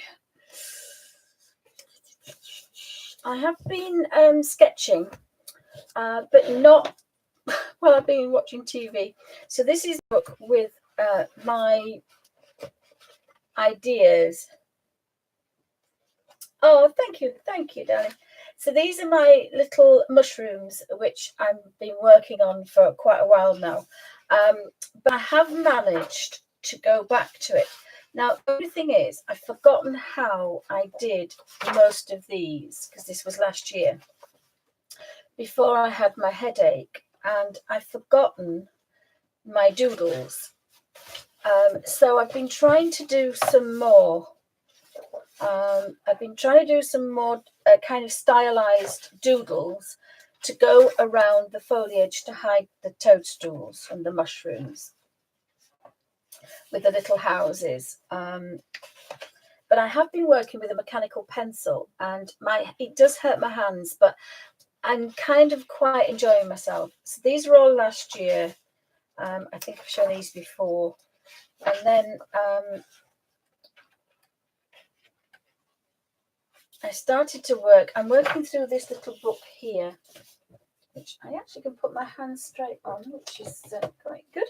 This little book of wildlife. So all wildlife, British wildlife, will be behind my toadstools, if that makes any sense. Will be the backgrounds. So we've got little wild strawberries. Been playing with leaves. Now these are the ones I did last year, and this is the one I did in Art in the Abbey. It's the only thing I did because it's the only thing I could concentrate on. And I don't know if you can see, but it's completely different to the other two, and I can't remember how I did the other two. Oh, thank you, Darla. Thank you. Still working on it, but it's changed into grayscale. So we're working it. That's the black and white version, and then we've got the grayscale. So I've been working with these really spiky plants and unusual flowers to try to put them together so that I can make it interesting instead of just having a silly little fat mushroom sitting in the way. So I'm working on these wonderful wildlife wild flowers, and it's just a doodle, but it's kept me a bit sane. And that is actually a wildflower, but obviously I've made it look a lot bigger. But I thought that would look quite good to make things bigger and smaller. So I was struggling with the backgrounds. So we're getting a bit nearer to the colour book. The little tiny wild daffodils as well, and little seeded things. Of course, the wonderful blackberries that I love. Redoing the little flowers, the acorns, and this little flower here that I've been making up, but then I've been splitting it up. So again, you can change light and dark, not size, and play with size. So we've got some basic outlines of mushrooms. So I've got this urge to not colour, but to paint. I want to paint, and I've set my studio up downstairs. So I've managed to keep 3 foot by 3 foot. So all the acrylics and the oils are downstairs. And I don't know if this is going to show up. Put the light on. This is CastArt have brought some sketchbooks out, and I was hoping that they would be like the Sea White. This is Sea White of Brighton, and I've been looking for Melody for the Sea White Extra Wet Strength. It doesn't say extra wet strength, and my daughter bought these, but what she's found is this one is made of disposable cups. If I put it that, it's a bit big, is this one actually? I've got 3 of them. There's an A3 and an A4, but I'm not sure how it does with water, like the extra wet sketch one is. So this is £6.95, but I thought what a wonderful idea is if we can sketch and use these. It's recycled. Now it does say it's 140 GSM. Actually, it does look. It says it's sized for wet and dry media. So that obviously is the same. Recycled coffee cups. That's what it says on there. So how amazing is that? So I've sketched some of the flowers. Now there isn't a mushroom on here. This is the undergrowth. So we've got a few of the little strawberries, the acorns over the top, that big spidery plant there, and then the little seedlings here, and the little. So I've had a bit of a play. Oh, sorry guys, I'm not used to this camera. Not used to this camera. This particular one was at CastArt, and at the moment they are £6.95. They're made in the UK, and it's www.seawhite.co.uk. And the reason I get to Sea White is because the Sea White extra wet sketchbooks are these cheapy ones here, which I love for watercolour and for sketching. Now this one is an A5 that I cut down, and it's perfect for my Midori. So it fits in my Midori, and I've got some sketches in here and doodles and things. That was my glass cabinet for my colour book. My indoor colour book was my other things, and my doodles. But the extra wet strength is the one that you use so your colours will last forever when you make your watercolour book. So all this is extra wet strength, and it makes it. I've used it for 5 years. One of the pages here. You can't wet it as in saturate it, but you can re-wet it and let it dry. And the paper, the paint again sits on top. So when you make this, you do not use watercolor paper, because watercolor paper is designed to suck in the water and suck in the color. And we want the color to sit on top because it's a paper palette. And that's what you use the extra wet strength. So in theory, this will do exactly the same. So I've got, Melody, I've got you the A4 size. I bought an A4 size because Melody was saying she had difficulty getting that extra wet strength. Now they've renamed it, but it means it's been sized for watercolor. So obviously you can't do a big wet wash like you do with huge wet watercolor brushes. No. So you wouldn't use one of these on it because this is a watercolor brush, but we can use them for when we're using them for coloring. So this is a travel watercolor book, and I was hoping to get 1,000 colors in here. So, 1,000 squares. I got 600 and some. If you can get 1,000 squares, each square is 10 colors. That's 10,000 colors. And you don't have to mix them. It's touch and go. So again, I'd like Derwent to bring a touch and go one out because it is their idea originally. But you could use this for just doing water sketches outside, but you could use I use the number 1 brush or the number 2, but you wouldn't have a lot of color on it. Now if you wanted, you could do and the reason I love this is the Derwent watercolor pencils are a professional watercolor, so you could do each square of the 72 pencils and then you would have 72 pages of color to go out and sketch and watercolor sketch. But this is just for coloring in and doing small sketches. But the extra wet paper allows it to dry and then be re-wet, to dry and then re-wet. And then when you let it dry, you can then re-scratch the color when you've used a particular color a lot. So I use Naples yellow quite a lot. So you can see there, it's light. So I get the pencil, and there's a couple of videos in the description above, in the segregated ones that say revamped. And what that shows you is how, when you've used a certain color a lot, you can redo it, but you must let it dry. So if you've used it and then you have to let it dry for a good few days, then you can get the pencils out and re-scratch on top. But it's called Revamping the Watercolor Book, and that tells you how, when you've used a lot of color, then but there is an awful lot of color on here.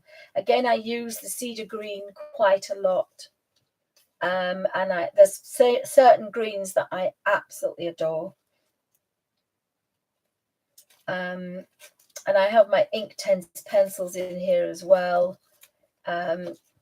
So love my little book, but it's made with the extra wet sketchbook paper, which is the equivalent, I'm thinking, to this one.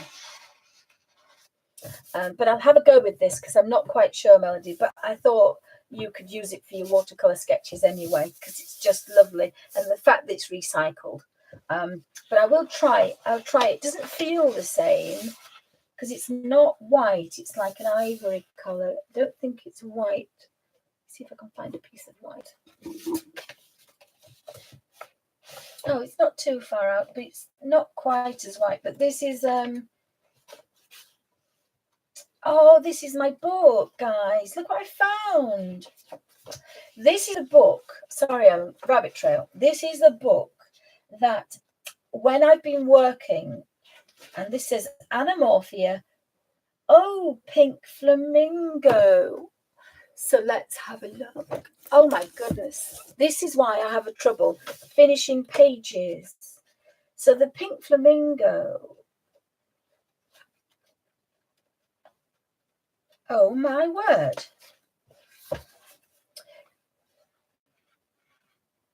Oh, Pink Flaming Page. No, Pink Flamingo. It must be Pink Flamingo. Let me have a look. So what I was doing. Yes, it is. It's here. Look. So what I was doing was I'm using. It doesn't tell me what I've used though, does it? Oh, I can tell you in a second though. I think that is.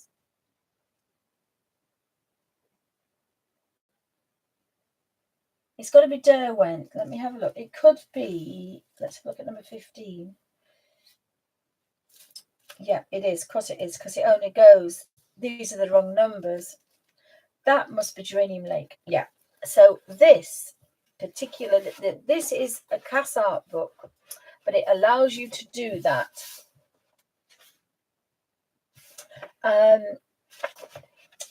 Right. Bear with me 2 seconds, guys.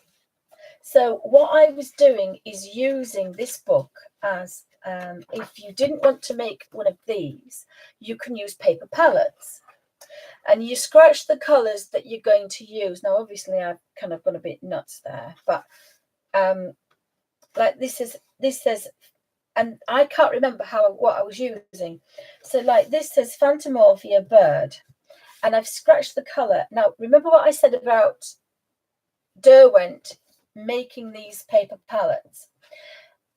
in the 1980s or very early 90s, Rexel company, which was Derwent, used to have resident artists going round demonstrating their products. And there was a video by a gentleman called David Clark.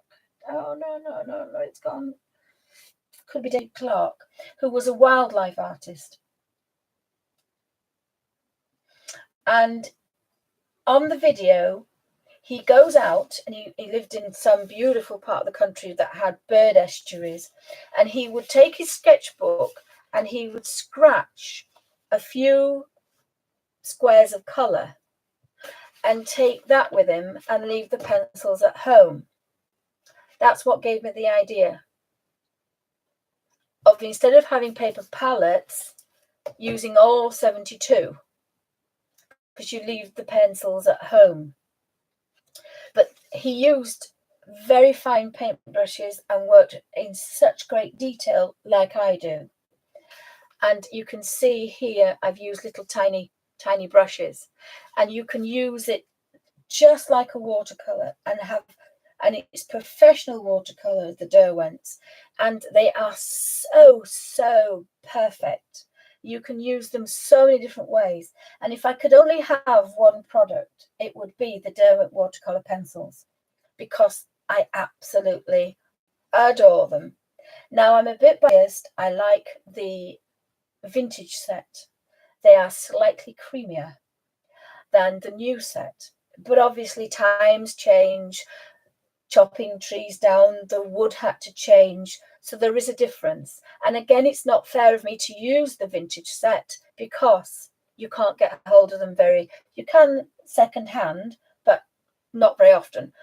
Now I am going to buy another set of second hand, because I just absolutely love them. But you can use them as a paper palette.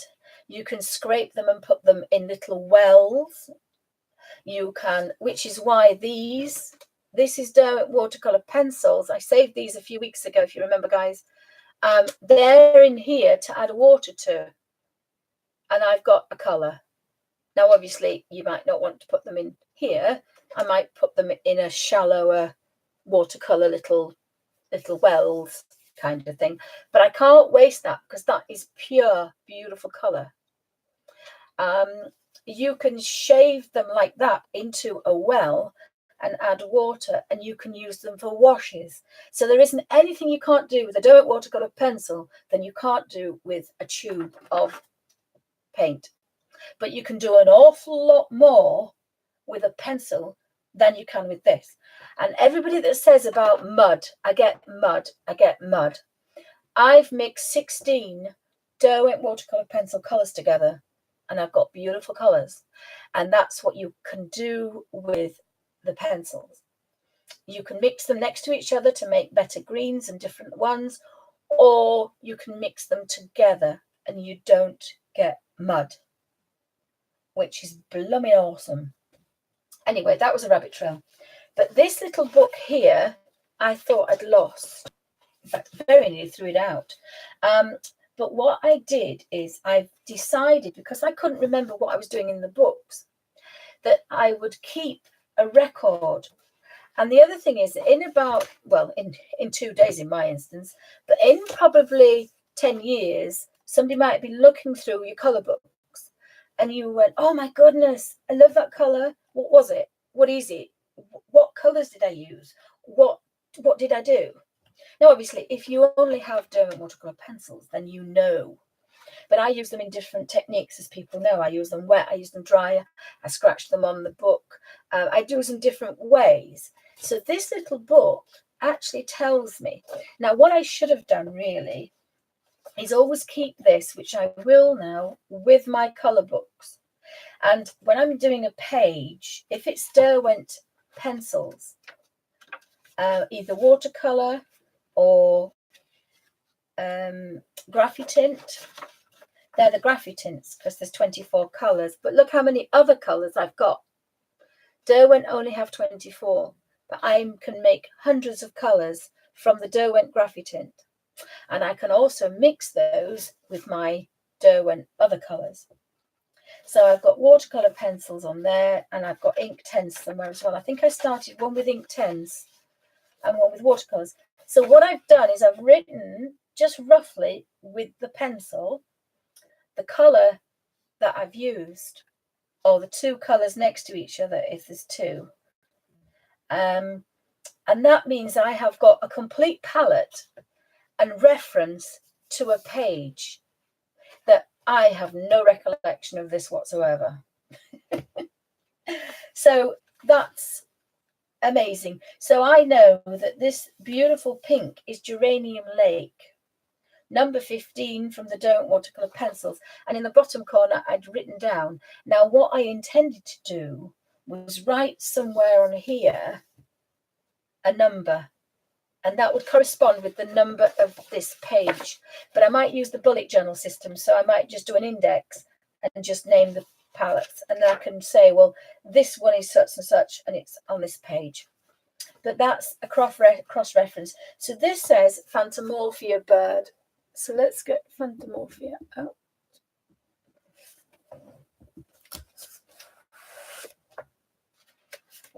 And I put Phantomorphia bird.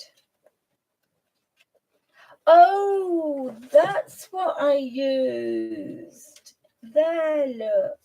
There. I wondered how I did that one. And that's how I did it. So, oops, sorry guys, trying to get in the thingy. Do it that way, guys. Right, so the canary yellow is obviously a mixture of the other colours.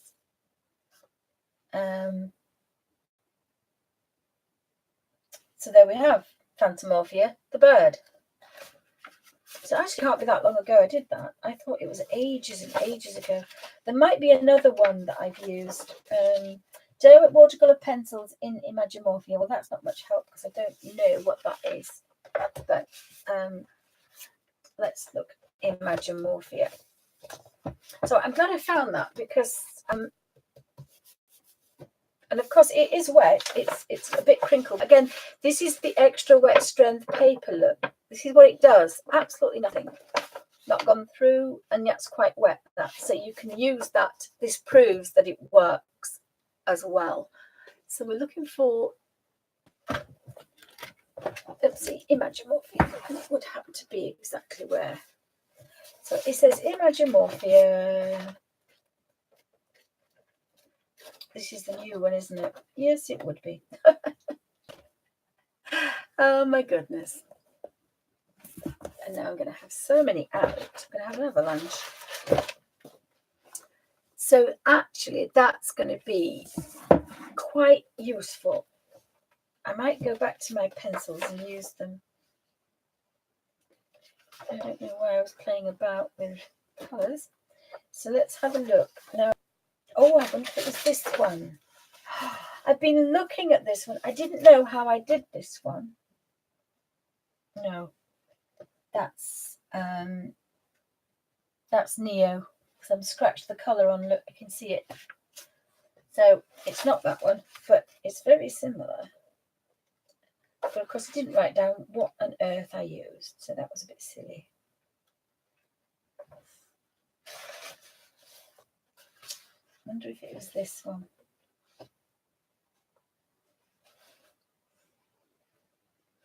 It could be this one because of the brown.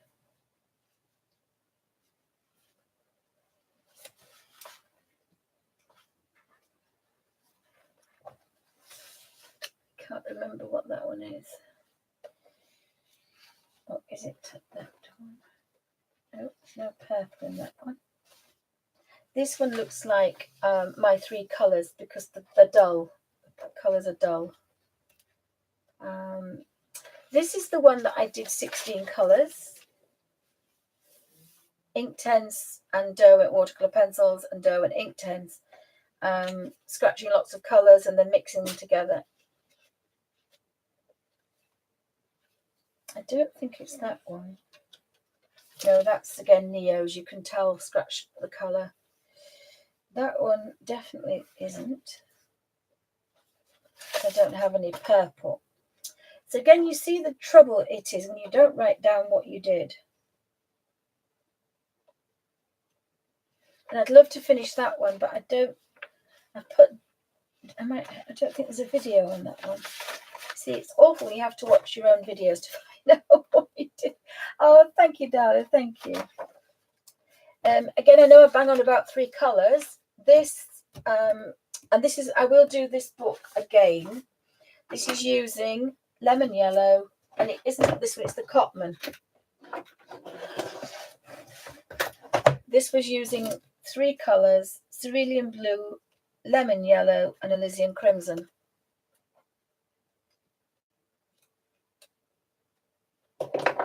And the reason is the purples are dull. There's no bright purples because I struggled to make the French ultramarine. Now I'll have another go, but this is why I say I love these colours. All these greens all came from cerulean blue, lemon yellow, and a little touch of Elysian crimson. So we've got olives colours in there. So I've put a touch of purple in the greens, just a touch, but you see how many colours. All those colours were made from 3 tubes of paint, which inspired me. And then that was the strongest. And the same palette, which I still have, that was using them watered down, which inspired me to go out and buy these. And there's a video on, I'm sure there is a video on this one. Ooh, look at those. Don't know what that is either. Sack me now. Sack me now. So when we find the bunnies, so that inspired me to buy professional watercolours, 6 colours. 2 reds, 2 blues, and 2 yellows. And then all these colours were made with 6. So I did have my bright purples, lovely, lovely bright purpley blues, because I've got my French ultramarine. And my French ultramarine with Elysian crimson is going to give me those lovely purples. Oh, hi, Suzanne. Just in time for the boy. Drink my tea. We'll have a quick Alfie cam. So that inspired me to buy professional watercolours for a colour book. I'm going to put those in there because I don't want to put them on that. Yeah, oh, here he is. He wants to say hello to Susie. Hello, darling. Wait a minute. Let's see if we can get... He'll be upside down. Hello, upside down boy. His feathering's grown. Look, he's going to have to be shaved. I know. Wait a minute. Wait a minute. There's not a lot of room. Wait a minute, Alfie. He must have known you were there, Suzanne. So, welcome to Bunny's Designs. Let me just give me a bit of a oofy. Get rid of this board. Right. Now this is going to hurt me more than it's going to. I'm going to have to put the chair down. Alfie pants. Yes, it's a shame the rest of it isn't V, isn't it? Right, just hold me a second. Come on then. Up. He says, he looks and goes, I don't do ups. He has lost a bit of weight. He has lost a little bit of weight, but not much, Mummy. Look at his feathering. Oh, my God. Look at his feathering. Look at that. Look, he's just, and underneath, he's just such a beautiful, beautiful boy. It's such a shame he's a whack bag, and he thinks he's going to have another bath. His ears are getting long as well. He's absolutely adorable. But he's such... Say hi to Auntie Thuthi. Hello, Auntie Thuthi. Hello, Auntie Thuthi. We're going to sing. We were going to do this song from Hold Me Close, Don't Let Me Go. No, closer than that, Mummy. So we have got a video coming. We're going to release a little song. It was going to be his Happy Christmas to everybody. But unfortunately, my voice and my headache's been silly. So I can't talk in the Alfie voice for a long time. So he was like, hello everybody. I talk like this because I'm like old and I can't fly. And he looks, he goes, I don't talk like that, Mummy. You're taking the mickey out of me, Mummy. I don't talk like that. Oh, my goodness me, he's a big boy. He has lost some weight, and he's got a permanent harness on now because we're worried because he barks at people and he can't go anywhere because you know how stressed he is and how hurt he is. And he just can't. Oh, Alfie pants. He's a big boy. It's a big boy, Mummy. I'm a big boy, Mummy. A big boy, Mummy. I don't talk like that. Well, we're turning into Johnny Morris, aren't we? We're always turning to Johnny Morris when we talk to Alfie. So Alfie's going to Alfie is going to record a New Year's, Christmas, Chinese New Year message to everybody. And with the kind permission of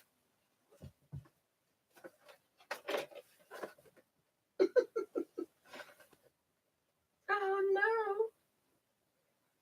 no, David Essex.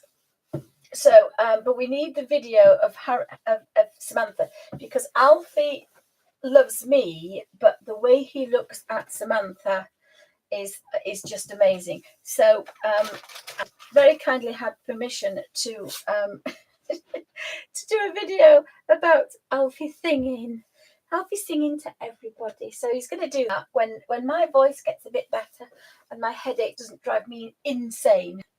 And now I've made that all wet because it had Alfiness on it. Did it have Alfiness on it? Has anyone got any questions, guys?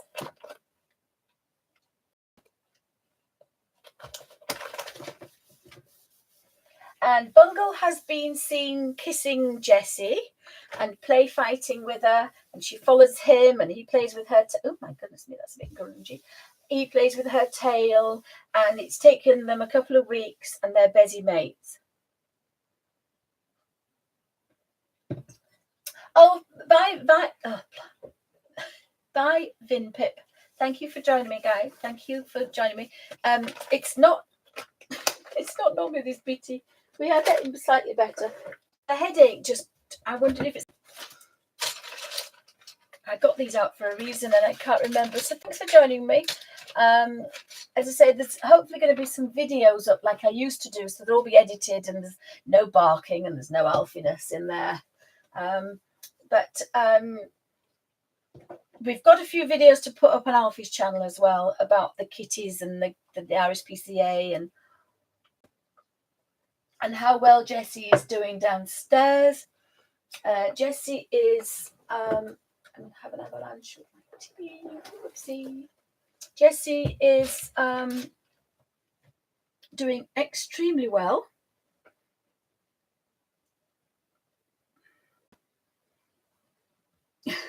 This is what Samantha made. Look at this. Samantha did this. Oh, you can't hear. Sorry, just by a second. But this just sums up Alfie.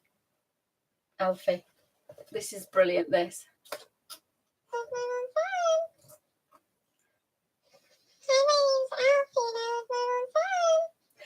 Alfie and I love Samantha.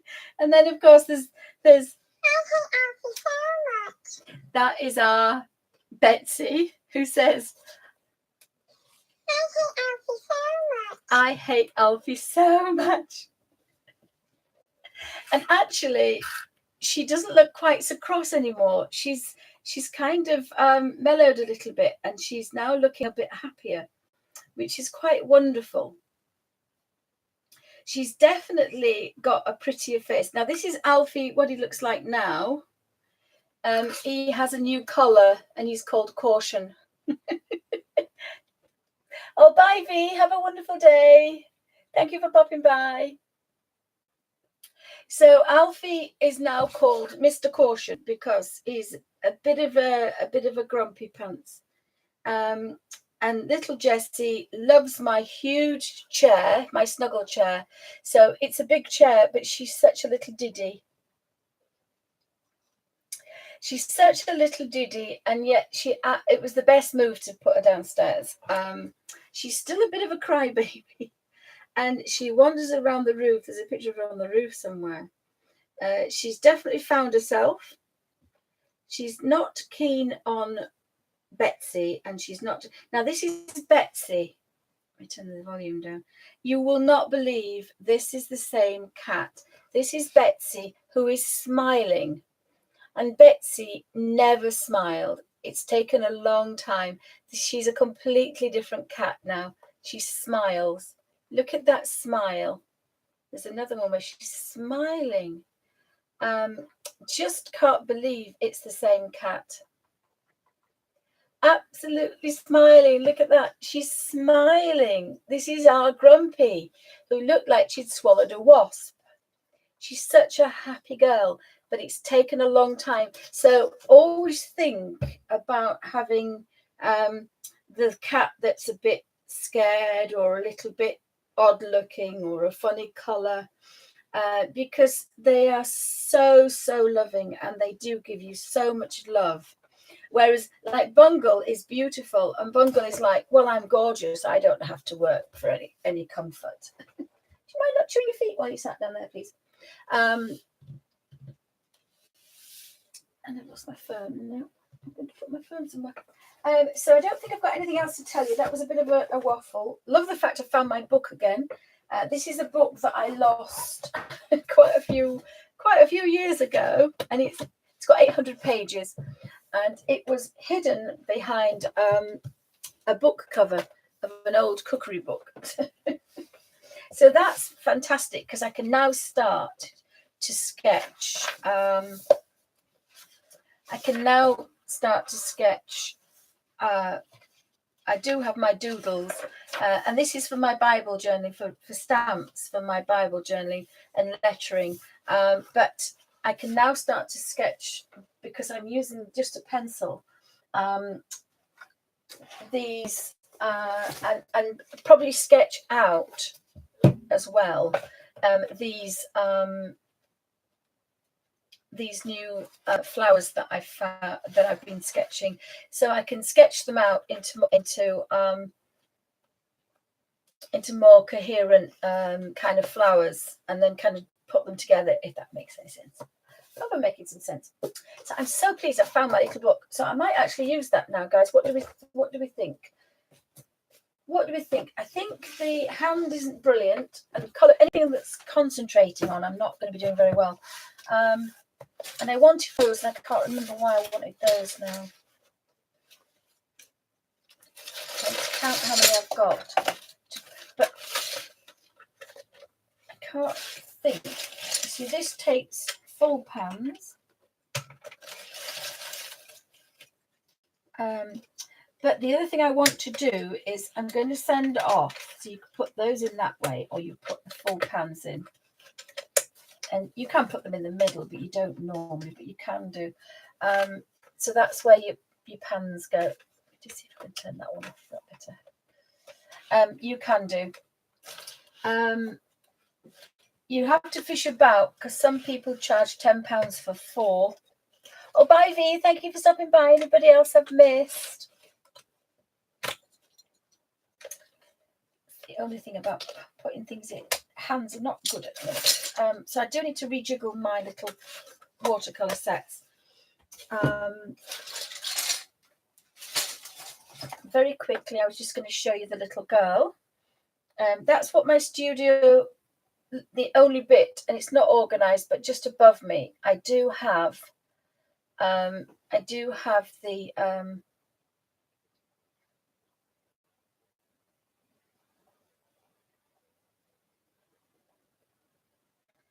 and that's what my studio looks like downstairs. So I've got 3 foot by 3 foot. I've got a very tiny space, but that's fine. I've got my big desk, I've got my box with all my pastels in, and I've got my brown drawers. So I've got enough space. So the brown drawers are there. The only thing is I'm left-handed, and that's the other side of the room, and that is the huge snuggle chair, and it has a very tiny, oopsie, little girl sitting there, look, with her ears poking up. She adores that huge chair. But very quickly, this is what she does. And Alfie's having a good old chomp. This is how brave she is, and this is what she does now.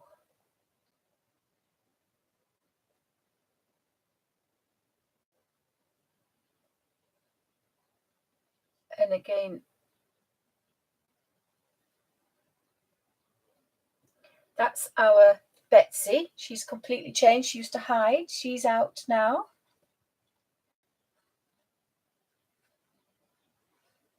Oh, hi, Dave. Welcome to Bunny's Designs. Thank you. Bit of a banging head, but we'll get over it. We'll get over it. I want to show you the little girl on the roof.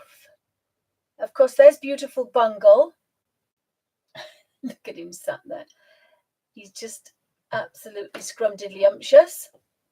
And we want to find the little girl on the roof.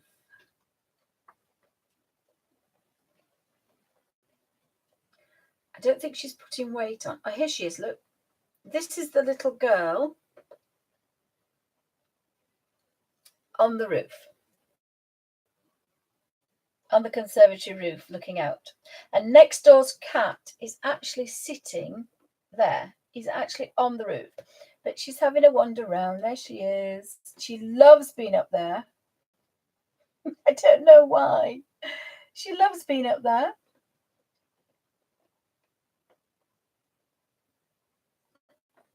Completely ignoring me because I'm shouting to come down. But there she is, and there's a picture of her.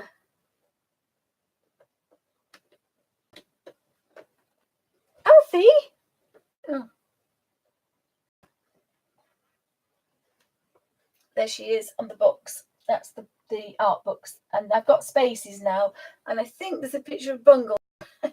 Bungle's decided he kind of likes to sit there. But this was, and look at him looking at her. She is fast asleep. I think she had a dicky fit. She'd have woken up. And this is Bungle going, ooh, look, fresh meat. A new friend. Oh, Suzanne says my Desi was on the barn roof yesterday. Yeah, they are little terrors, but Bungle actually quite likes. They're quite inseparable. Here she is again. Look on this, my huge chair, which I don't get to sit in. Oh, come on, phone. I don't get to sit in my huge chair because it's either got Jessie in it or my daughter in it. And so there's little tiny Jessie, and she's the one that had the, and there's Alfie's pet bed, and that's our original Toffee. She looks like a chewed toffee, and that's the one we rescued from Filey. And she's in the kitchen because she doesn't like either cat. Here's Bungle. It's for books. I moved my colour books, and Bungle decided that he quite likes to be in there. So when we have the summer things, and here's Jessie, what she's doing. Oh, she's eating. She's eating better as well, but she's so tiny. She's such a tiny. Oh, and there's somebody had a bath. His right eye's not talking to his left eye. Yes, there's the Elf Master, the cute boy. Just had a bath. Samantha sent me that one. She said, I bathed him, Mum, but I'm not sure what he's thinking. So there we are at the minute. The Abbey's having a bit of a refit. And this is the food I'm eating at the moment, which is plain rice. But then I did some tomatoes, little cherry tomatoes, with a little bit of garlic and ginger, and then olive oil, and then just put an egg on top and wished it as it was cooking. And I'm living on that because it just makes things slightly easier, and my head is slightly better. Oh, bye, Darla. Have a wonderful day. Yeah, Bungle. He's terrible. Dave has 15 kittens. Wow, 15 kitties. Well, we can't have them because of the road out the front, because we have the half-acre field at the back. But of course, they don't want to go that way. They want to go across the main road. So we only have rescued indoor cats. And we lost our last one. Uh-oh, the boy wants me. Hello, the boy wants me. Mummy, mummy, I want something, mummy. The boy wants something. So this is our Sutty. Now, it isn't actually a photograph of our Sutty, but it's the spit of Sutty, and we lost him last year. So that's our Sutty. So he has to go on the board there. I just have to ask hubby if he'll. Oh, head. I just have to ask hubby if he'll just come up for the dog. Thanks.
Sorry, guys.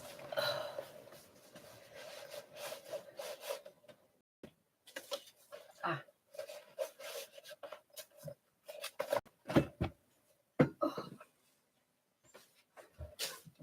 you ready for him? Anybody? Please? Oh, you can't go off. There's nobody there. Oh, can't let you go because there's a bunny in the bedroom. There's a bunny in Samantha's bedroom, and even though the bunny's fierce. So, oh gosh, head. I did find some old sketchbooks. That's the only good thing about going through things. So I found just some old watercolor, messing about with making little books and color things, little watercolor sketches. Not sure what that color is, but sometimes I used to love drawing with a paintbrush. There's no pencil at all in there, it's just a paintbrush. Just any kind of bit of messing about paper, and it has inspired me. And that was the thing I was doing with a butterfly. I had a butterfly sitting on my hand on my birthday for a good 5 or 6 hours. And I think it was my birthday. We were going to a restaurant, and I think I took the butterfly with me because he was on the end of my finger, and I could not get rid of this red admiral on the end of my finger. But all the photographs were blurred. So again, no pencils at all, just playing with watercolor. Smaller version of this. So here I've put Summer Nights Inktense Pencil Owl Page. So let's see if we can find Summer Nights. So obviously I decided that's what I wanted to do, but I have found quite a lot of things. I wonder if that keeps moving, or I just keep thinking it's moving. I don't know whether I'm going dizzy or. So where's Summer Night? This is quite fun. Sorry guys, I hope it's not too boring.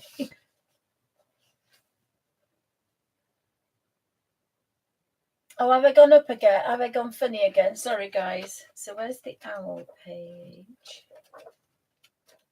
This is the one that I was going to start from the beginning, wasn't it?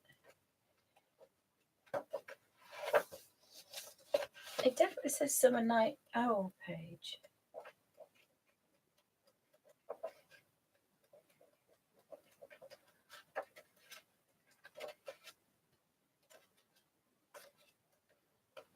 Ah, that's what it is. Oh, isn't it wonderful when the light comes on?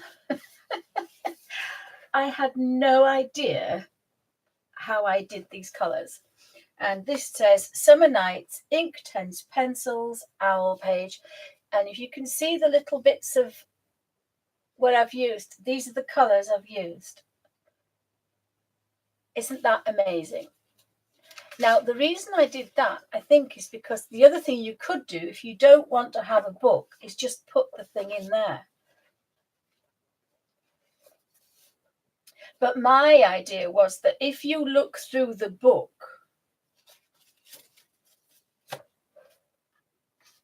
if you were looking through the book and you thought, I like these colours, what did I do with them? You've got a different cross-referencing. So you can either see the colours first or you can see the page. Does that make sense? Right. Okay, guys. So I'll finish this and then I'll open another page. But you have to come out of YouTube to go back in. Otherwise, you'll be stuck on the old channel, on the old live one. Is that okay, guys? I'm going to start a new. I'm going to stop this because it's 3 hours. I'll start a new one, and I'm going to colour a page using this method. I'm just going to get the pencils out, and I'll scratch colour and use it as a paper palette. So bear with me, guys. So I'm going to take that out, and I could actually use the new one, but I haven't got hold of hubby yet to come and take. I need to take the dog down, but I can't get downstairs and back up. So I need hubby to get the dog at the bottom of the stairs, because there we got the bunny. So when I come back, the pencils are behind me. I shall be scratching colour and using them on a page. So I'm just going to leave that like that for the minute. So again, you see, I wouldn't have guessed these colours, but of course I'm mixing them. I'm blending them and mixing them to get unusual colours. But I wouldn't have put those down as Inktense pencils because they are so soft and subtle colours. And I haven't actually worked in this book for a while. I was going to use Inktense, but I think I'll do that first. I think I'm going to do this page. I'm going to do what's in Phantomorphia. Oh, I'll tell you what I haven't worked in yet. In the Geomorphia. We've got Geomorphia. So have a think, guys. I've got Daydreams, Phantomorphia. I've got this one. This one, where I'll scratch the colour and use it as a paper palette. And then the second one I'm going to do will be in Daydreams, and it'll be the Peerless watercolours. So have a think, guys. So I'm going to stop and rejiggle everything. So I shall be back in about 2 or 3 minutes, guys. Thanks for watching.